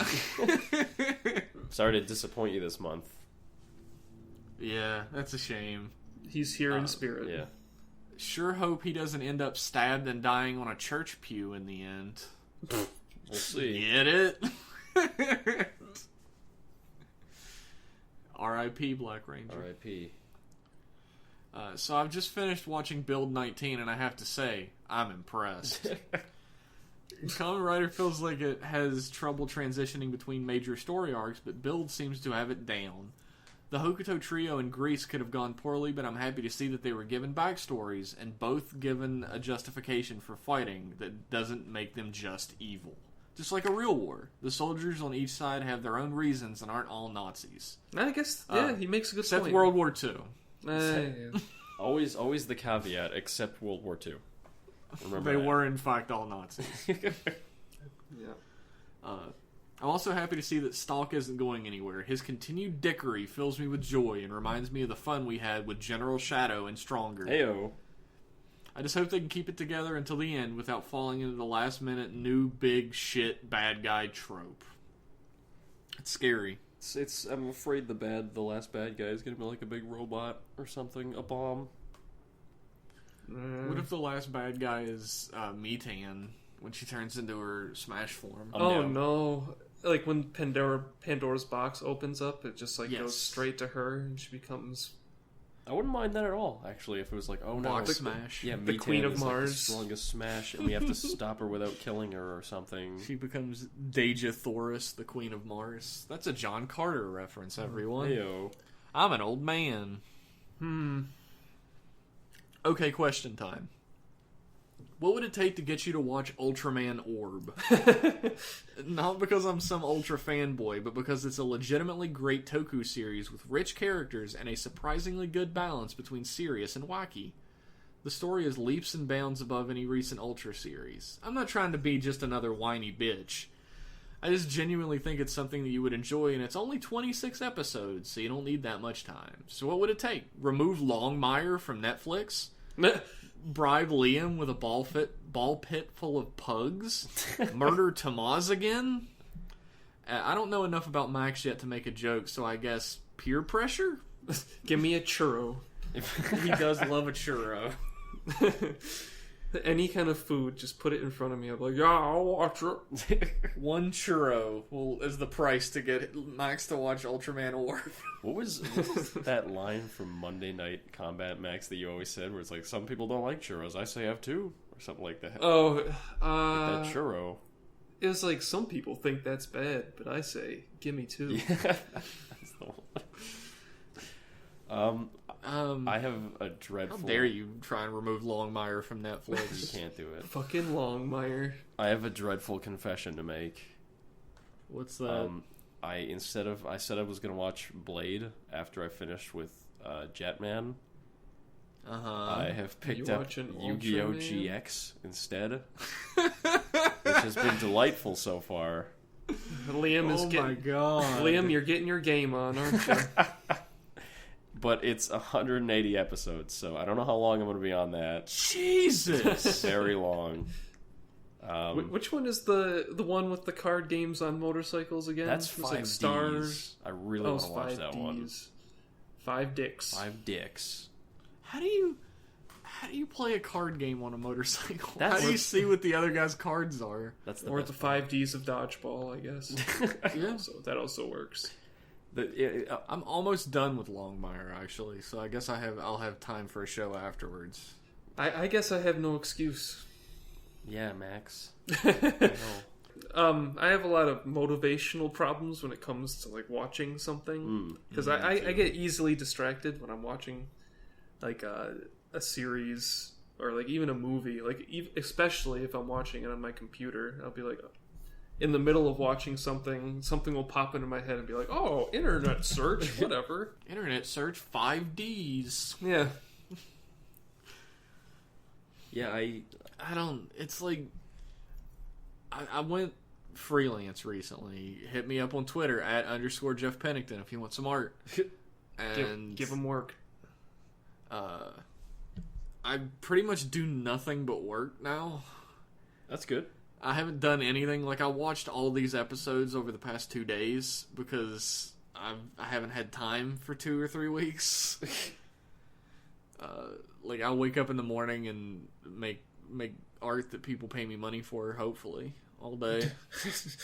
You don't get that money up front, do you? I do get the money up front. I've been burned before, so I get the money up front. Take the money and run. But I just now I'm starting to have time, so maybe Ultraman Orb is in my future. The designs do look really cool in it, and it does seem to have a really cool, like, heavily stylized graphic designy opening and like style throughout all of it, which really appeals to me. Yeah. Well, Who knows? Jeff got me into Kamen Rider by showing me some double stuff, the double stuff Oreos. You know, when I first saw like the Cyclone Joker transformation, him fighting Maguma or whatever the hell it was. You know exactly what it was. Yeah, I was just like, I think I should watch this. So if I get a good clip of Ultraman that's not super lame, it gets me all pumped up, sure, I'll give it a shot. I'll do my best, like, to get everybody else to watch it if I watch it. So you got 2 big ifs here. Yeah. So I'm sorry. Second question. If the first was too repetitive for you, does it seem odd that Toei, and actually Toku producers in general, don't hire more pro wrestlers or martial artists to appear in their productions? Dr. Pac-Man featured Hiroshi Tanahashi from New Japan Pro Wrestling, and Chihiro Yamamoto, who is a martial artist, and the fight scenes ended up being significantly better choreographed than normal. Yeah, they were really good. They were good at fighting. See you later, Rider Cowboys. Jason. I don't know. I guess because, like, Toei... Well, Garo's producers hire people who know martial arts. Because most of their action is out of suit. Maybe it's because it's big money. Yeah, that's probably the most important reason. It does seem like that they do hire on people that have, like, some kind of athletic experience. Like, I know... Sometimes. I know Emu's actor is kind of flippy. Yeah, Gakusano. in his Gakusano is definitely flippy. Yeah. He does his own stunts and shit. Yeah. It's... Japanese I feel- Jackie Chan. Like, Toei is all about in-suit action, and you can get stuntmen to do that for you. Stuntmen and martial artists to do that. I don't think they have a whole lot of faith in the acting ability of wrestlers and martial artists.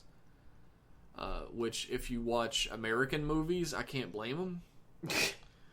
Anytime there's a wrestler in an American movie, they're absolutely terrible. The Rock is charismatic enough to carry his movies, but he's not like a great actor or anything. If like the character is like a face, like if he's easily recognizable, I think it kind of takes you out of like a movie if they're in it. That's true. Or like the A-Team, where the Hulk Hogan, The Hulk Hogan. I guess he is the only one. He was like in an episode, and it was like, oh, that's just Hulk Hogan, even though I think he was named some other guy. I don't Did know. you ever watch the show Thunder in Paradise? Never even heard of it. No. It is a show starring Hulk Hogan and some other guy. And they play mercenaries who have a super boat Fucking cool. that is like a super speedboat covered in armor with rocket launchers. Yeah. So this is like Airwolf, but with a boat. Yeah, it's Seawolf, basically. I What is it don't with, like, recommend it. Those old TV shows with like vehicles that were super powered, like Knight Rider. Knight Rider, Airwolf. I don't know. I don't really know if Airwolf was super powered. Was it? Yeah, it was a super helicopter. It had Oh, like a weapon system or something on it that was super. And then Automan. Who was a car? He was the world's first automatic man. Oh my god! All right, that has nothing to do with anything. No, I think we pretty much adequately answered that question. Yeah, probably. I don't remember what it was, but I think we did. It was why don't they use more martial artists and pro wrestlers? Right. was there Money. a guy in Forza, one of the Zodiarts, who was like a fight man? Maybe. The guy who played with his nuts all the time.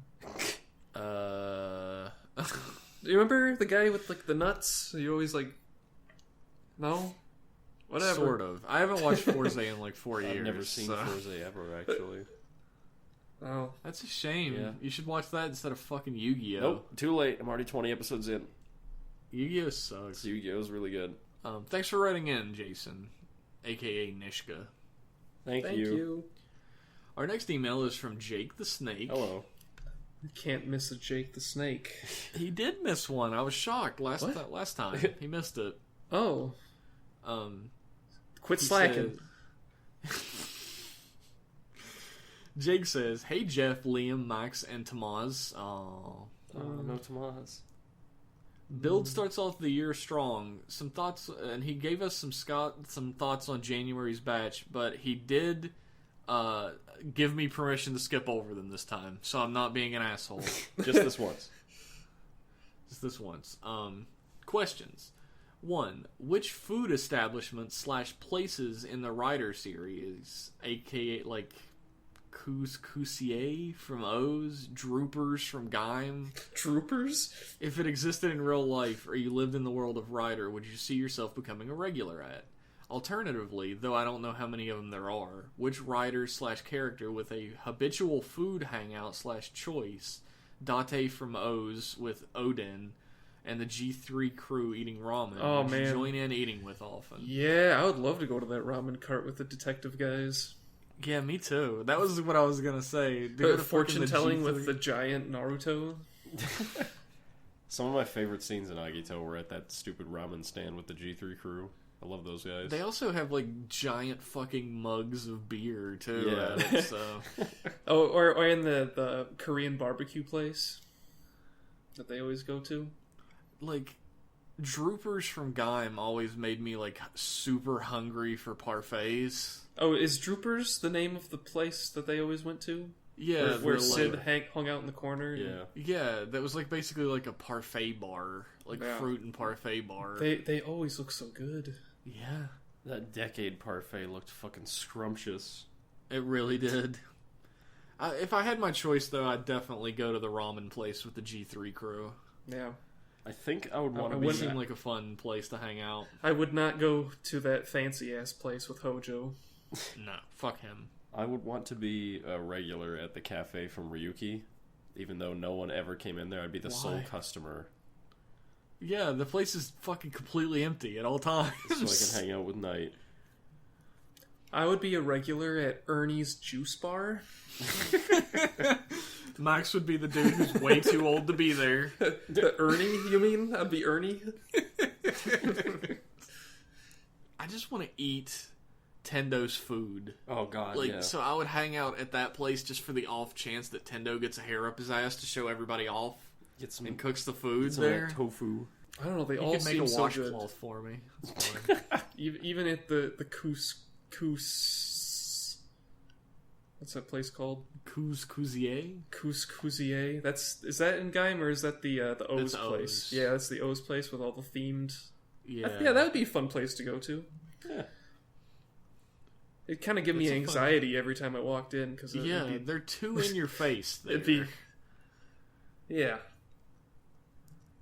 Also, I think that's why no one ever really goes there because it always seems like it's empty. I'd like to go with a couple guests. I'd like to go to that nice little outdoor diner that Shotaro always meets his informants at in Double. Santa San? Yeah, like the little outdoor diner that has the little nice chairs and glass tables, and there's like the ocean behind them. That place looks awesome. I haven't seen Double. The gay donut shop from Wizard. Not that there's anything wrong with that. No, perfectly normal. Question 2. Kind of a repeat / follow-up question since someone already asked it before, but has Liam started watching Blade again? Ha! Excite subs are doing Blade. I hope he can give watching the rest of the series a shot this year. Liam? So, see, the good part is that by the time I'm finished with Yu-Gi-Oh! GX, Excite subs will be maybe even finished Blade, who knows? And there'll be a lot of good Blade subs instead of having to deal with TV Nihon, so... I'm curious to see how Excite subs is doing with Blade. Yeah, I mean, their Excite subs are great, so I imagine their Blade subs are some quality shit, so... I think I might check it out. Give it a look. I've already watched Blade.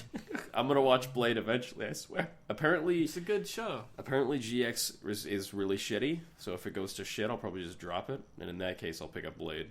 Why are you watching it if you know it's shitty? Well, I mean, I'm enjoying it right now. Maybe it gets shitty. I've just heard awful things about it. I like it a lot, though. Question 3, now that Liam has let us all down. Yeah. I'm sorry. Who are some of your favorite non-major villains in JoJo? I don't think Liam or anyone who's read Part 7 will be surprised with my answer. Ringo Rodigan from Steel Ball Run. Oh, he's so cool. Mine is Jack the Ripper. The scene when he bursts out of a horse is... When he bursts out of a fucking horse's corpse. Oh my god. And I've never really indulged in JoJo. He's straight edge on JoJo. Yeah, it's a shame. I'm missing out, I guess. I like the guy in Part 3 who has Wheel of Fortune, who has a car. And the whole time they see his huge arm out the window, and then when they finally catch him, it turns out he's just a scrawny guy with one really huge arm. I like that bit. All I really know the guy is who has rock and roll powers in Part 4. Who gets Chili defeated Pepper. by having a box appear around him. What? Which one is which part is the one with just what's like the most known one? Part 3 Part is the 3 one has the guy with the hat that has like his hair coming out of the back of it. Yeah. That's Part 3. Yeah, that's the one that I'm mostly know just from you guys. Yeah. Everybody knows my favorite parts are Part 2 and Part 4. Part 7 is the best, but you know what? I'm gonna put both Darby brothers up for... I actually named, my mom got a dog from the pound and asked me to name him, and I named him Darby. Really? He's still, I've had him, my mom's had him for, fucking 10 years at this point. There's Darby brothers? His name is Darby. Yeah, there's a Darby who plays card games. He's for People's Souls. A gambler. Well, I know that. And then there's a Darby that plays video games for People's Souls. Oh, okay. They're both super cool. I remember you guys showing me the Darby scene. Yeah. Has the best dub OVA. in all of history. Say it out loud right now. Darby! He just foams at the mouth because he can't call the bluff.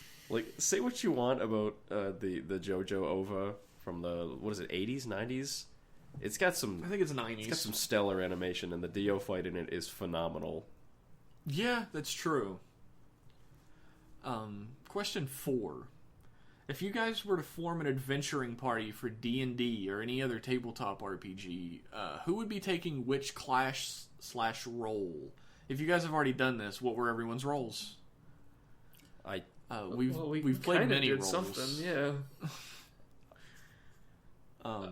Technically, though, I almost always play a knight or a warrior.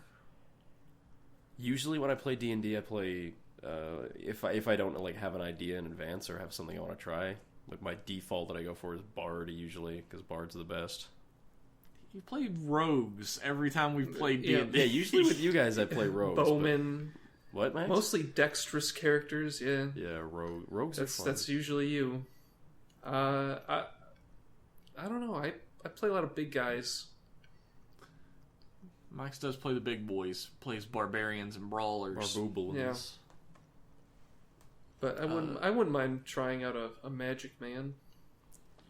I've played Magic Men before. They're fun. I don't really like playing wizards. But I think it's like generally what you sort of gravitate to is the question. Yeah. Oh, the big guys, barbarians and the such. Tomaz usually plays like spell swords or clerics. Okay. So I we like made a hammers. pretty balanced party, actually. Yeah. Yeah, I like the hammers and axes. I like a sword and board. Fighting is for bitches. Bitches get When stitches. you can just have sex with your opponents. Jesus. Wow. Consensual sex, though, right? Of course, yeah. You wine and dine them course. first. You just roll for it. You wine, dine, and then 69. I'm gonna roll to see if she's into it. Thank you, and looking forward to the next episode as always, Jake the Snake. Thanks, you. Jake. I love Jake's sign-off. Our last email of the night, our last nice email of the night anyway, is from Don Piantis, who says, "Hey RCR, it's episode 4.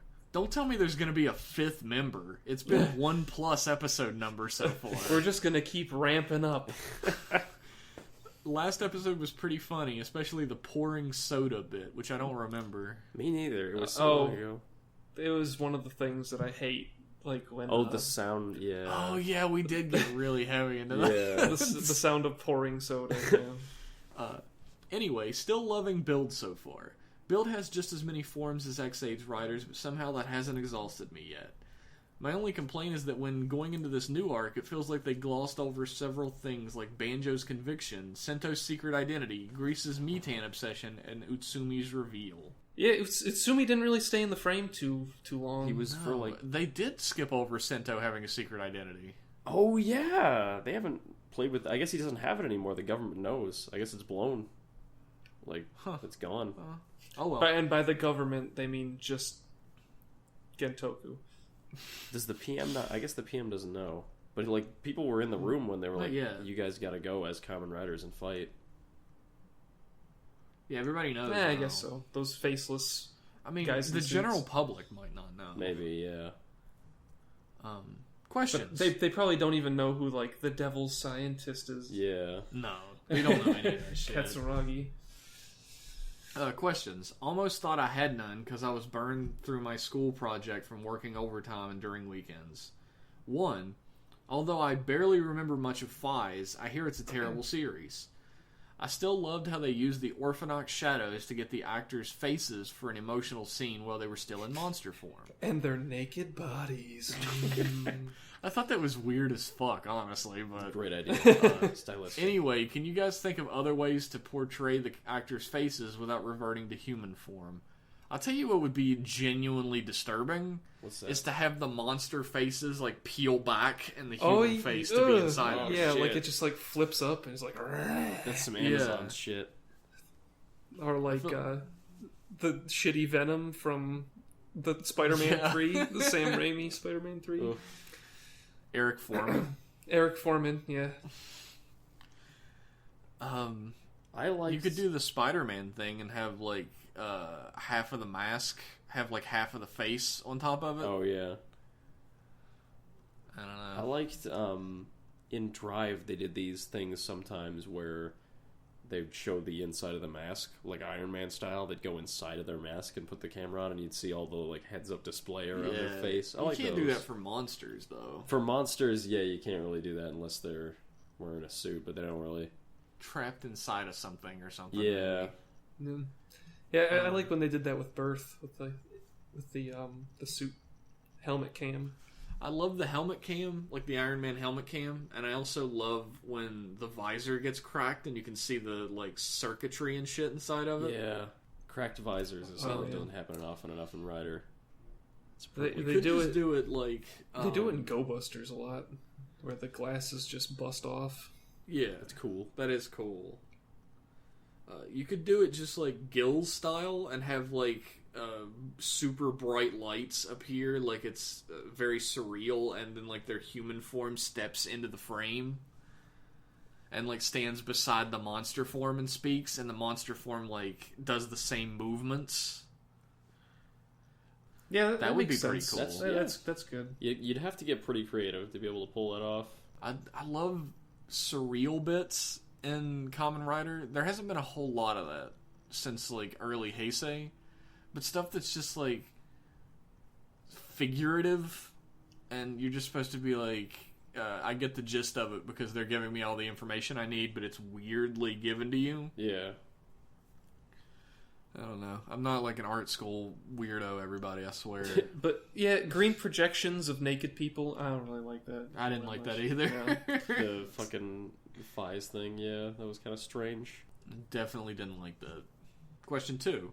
As you guys know, the female rider curse seems to be a thing. Do you guys think Poppy broke or continued that trend? She died, but then she was revived. She was a rider like 6 times in the whole series. I would say that... She's underutilized, yeah. I'd say it doesn't count because she comes back. No. Oh, you just mean the curse meaning that they die, right? Yeah. Oh. See, I don't know. I feel like she still died, even if she did come back. That still fits. The female rider dies. Yeah. Although I guess the point is that they're written off, and she wasn't. Okay. Well, what's her face? Spencer's Gifts. Oh, fucking... Oh God. Nico? Nico. Thank you. Yeah, Nico. Nico. She didn't die. She's technically a rider, right? Yeah. Player. Technically. She's Kamen Rider Nico. Yeah. But then again, like, is Chief Honganji a Kamen Rider then? Well, he's not a woman rider. He calls himself Kamen Rider something, doesn't he? He Kamen Rider June, but I'm sure the wiki would say he's a Kamen Rider. I'd say no. But is there a powers and abilities section? See, I guess Nico actually fought enemies. So that counts. I think she counts. Nico was a regular Kamen Rider. She fought.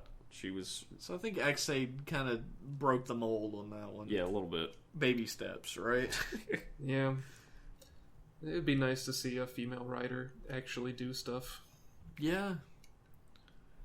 It's weird because in America, like all the way back into like the 70s, if there were a team of people, there was always at least one woman on the team. Yeah. But in Japan, it's not like that. Like, their teams are just dudes. They do not give a fuck. The only team that has a girl in it is Sentai. Yeah. Well, riders for boys, don't you know? Yeah, I guess. Toei, you motherfucker.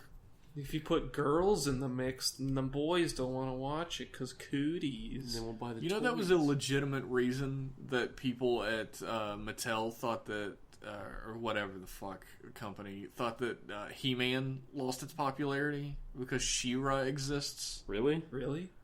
Yeah, and not because they've been milking that cash cow for 10 fucking years. Well, they couldn't use the same body mold that they used for all the He-Man figures with like the bow legs and everything. They had...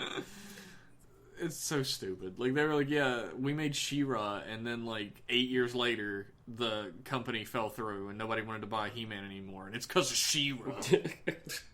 Or because He-Man, really. Because the real reason was they put out so many terrible figures that's all you could find. Yeah. Like, you'd go and look for He-Man, and you'd have to get Stinkor, the action figure that stinks. Or the elephant head thing that can squirt water. I had this dude who was a bee. He had, like, a bee's head and, like, the normal body, but then he had crab claws. Sick. I heard from someone who's kind of a toy enthusiast that the He-Man figures were kind of an inspiration for the Teenage Mutant Ninja Turtle toys. Like, the whole bow-legged kind of... They are kind of similar. Yeah. Yeah, toy companies used to just straight up rip each other off with that shit, like, immediately. And he said something about, like, the Dick Tracy figures from, like, the movie having, like, a similar mold as well, but I don't know. I've never seen those. Buff-ass Dick Tracy. Yeah, I didn't really pry too far into that conversation. I was like, oh, that's interesting. The Dick Tracy movie is fucking awesome, by the way, if you haven't seen it. I've heard it was good. Fucking love that movie. Just mowing people down with a Tommy gun. He kills every villain Dick Tracy has ever had in one scene with a machine gun. They knew they weren't getting a sequel. Nothing wrong with that. Question 3. So Amazon's is going to end with a movie. Can they stop playing it safe and move on to something else? Toei has been teasing us about the possibility of other revamped Showa riders. Have they? I haven't seen that. I haven't seen anything. I feel like people are seeing that Amazon's was remade and, like, wishing that there were more Showa riders remade. I don't think they're teasing us. They Maybe there is some stuff. I don't know. Better fucking do it. We're teasing you guys by talking about it all the time. I guess that counts, whatever. Anyway, about revamped Showa. If they revamp Stronger, would you guys want the new tackle to be a true Kamen Rider and the first female secondary rider? Hopefully more badass and less girly. This was a kind of tough question to make since Amazon's didn't really have much homage to the original except the suit designs and powers. Yeah, I don't think there would be a tackle. I don't think there would be a Stronger either. There'd be like a Stronger Omega, a Stronger Alpha. I don't know. There'd be a strong... And if there was a female rider with tackles like MO, she would probably just be called Stronger something. I think it would be neat if they, as an homage to Stronger, went with the original name of Spark, which is a little sleeker and might fit with a more serious tone. Kamen Rider Stronger version Spark. Yeah, there's all these other Strongers. Or just Kamen Rider Spark. Is that hit too close to Amazon's? Like, because of all the different Amazons. I don't think Toei's ever been worried about hitting too close to their previous shows. Yeah. Originality is out the door. Did this work? Okay, let's do that again. I don't know. I don't think they're going to. I don't think this is going to be a thing that happens. I hate to say it. I hope I'm proved wrong. I would be ecstatic if I was proved wrong and they kept doing Amazon's like series. Yeah, but I'd love that actually. I think they're just gonna keep doing Amazons. They're just gonna like have another series after the movies. Everyone's gonna be dead eventually from the Amazons. Yeah, all the characters keep getting killed. They might, actually. I'll take it back. They might start... They'll do something with the same type of tone. I just don't know how you do that, because the whole idea around Amazons that makes it, like, for adults is, like, it's about the military fighting against cannibal monsters. A Kamen Rider Joker side series where he investigates dark ass shit. Fuck yes. There's your idea. You get the one, Toei. That's your one free.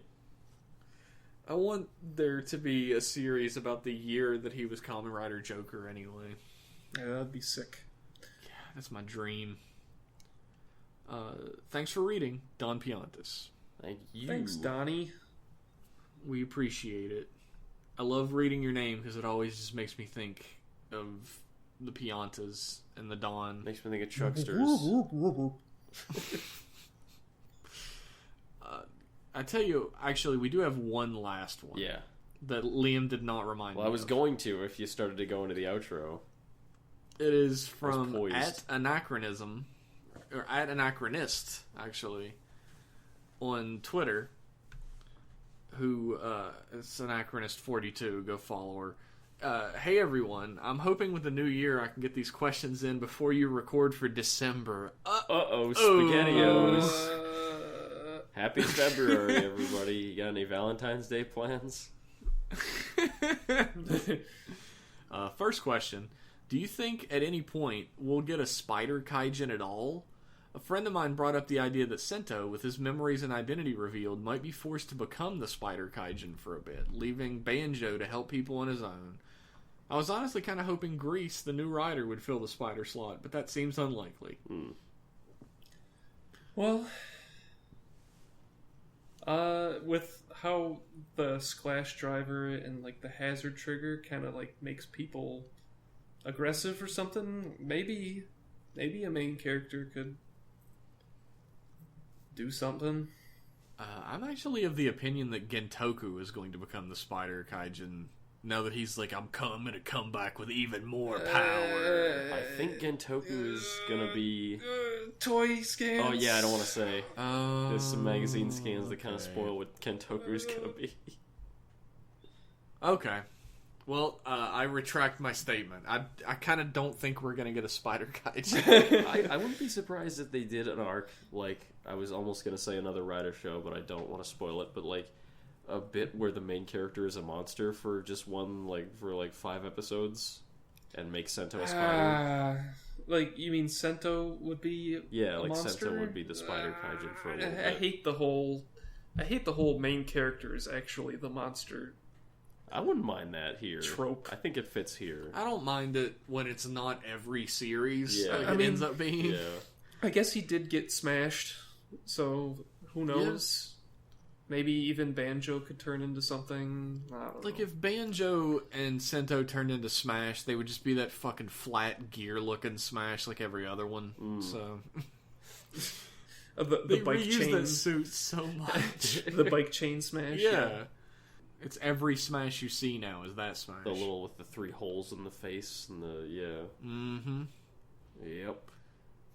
Do you guys think we're gonna get a spider kaijin though? Just like yes or no? I think so. Yeah.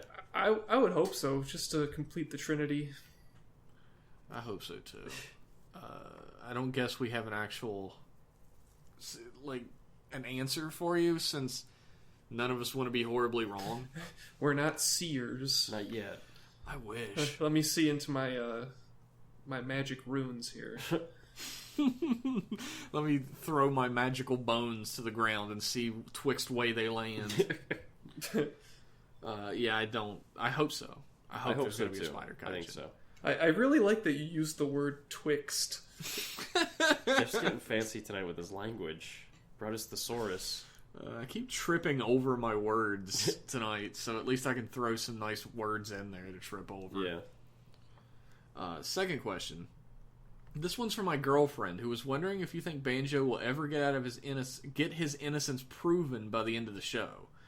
I could definitely see it being his cross to bear and still being a rider, despite people thinking he's a murderer, but I could also see them throwing him a bone near the end and just having him be cleared of all charges. What do you think? I think he's gonna get cleared. I think what Build is gonna do is they're gonna clear him of all charges like halfway through the show, and then something fucking nuts is gonna happen to give him a new motivation. Like his arm is gonna get cut off, and he's got to get it replaced with like a million spiders in the shape of a human arm, or I don't know. Build's just it's all about doing weird shit like that. So I think he's gonna get cleared sooner than we think, and then something different is gonna come in to replace that. I don't think that's going to be stretched out. I think it's going to be closer to the end of the show. You know what I'm gonna say? What? He's gonna die. Whoa! Oh my god! Could be. Yeah, I just feel it happening. I don't know, man. I think he's gonna last. Max feels it. I think if anybody's gonna die, it's like at the very end of the show, Sento's gonna die. Maybe. And then they're going to do that thing like, oh, he was the devil's scientist, but he lived his true life as Sento Kiryu and sacrificed it for all of us. I wouldn't mind that. That'd be satifying. Right when he dies, someone's gonna come over and be like, Banjo Ryuga, you are cleared of all charges. Yeah, when he dies, maybe his face will revert to the devil's scientist, and they'll be like, oh, you're freed of all charges. Yeah, that would prove it, I guess. I don't know. Third question. Wait, did I say Banjo or did I say Sento? I don't know. You said it right. I don't remember. I think you said it Yeah. right. Yeah, we would have torn you a new asshole Yeah. because we're dicks. Okay. Yes. Thir- Some dicks do that, don't they? Moving on. Third question. How do you hope the war between the three countries is going to shake out? Personally, I hope it lasts a good long while. Maybe around 10 episodes or so. I mean, if it was the rest of the show, I honestly wouldn't complain. I just hope it's not a 2-episode subplot that really undercuts the idea of a war and the impact it should have. Well, Handsome Man hasn't done anything yet. Yeah. You know, the Who's Handsome Man? Sato. The Sato guy. Oh, yeah.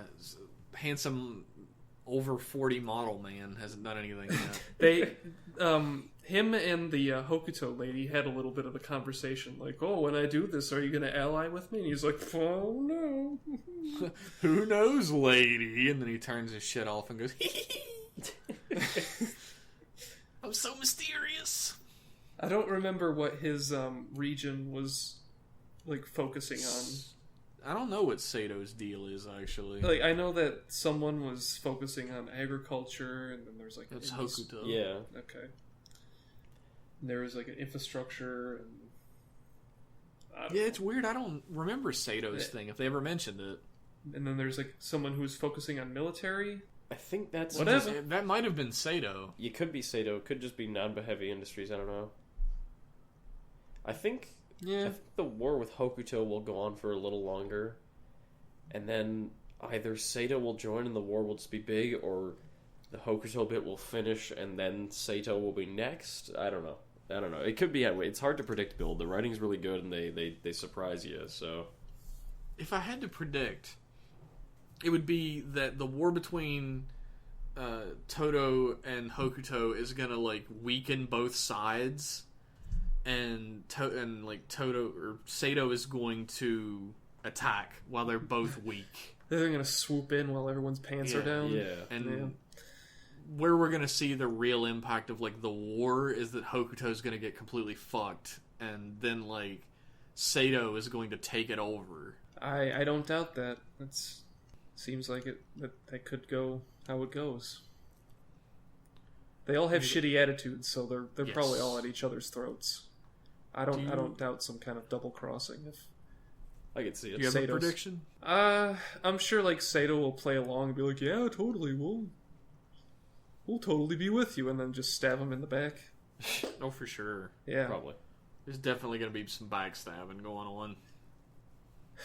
but yeah, I guess that's all I have to say for predictions. Here's hoping that one of us is right so that we can all claim to be right because we're all part of RCR. Yes.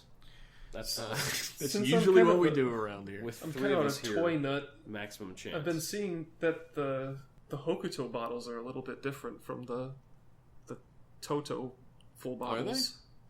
Yeah, like they're mostly white, but like the front parts where they have like the figure of what the bottle is supposed to be representing, only that is highlighted in a color. Huh. Oh, wow. I didn't notice that. Yeah. That's So I pretty don't know cool. if they have like a different way of purifying smashes over there, I guess they'd have to. or that was all Misora's work or something. I don't know. That's true. Like, they'd have to have their own way to purify the bottles, right? Well, it could have been Yeah. the bottles that Misora purified while she was working for Faust. It We could don't know be. yet.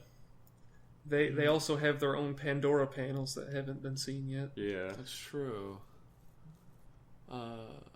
Anna finishes the email by saying, "Thanks for everything, guys. Sorry I haven't been asking as many questions lately or bugging you all on Twitter, but I've never stopped loving RCR and all the fun, amazing work you all do.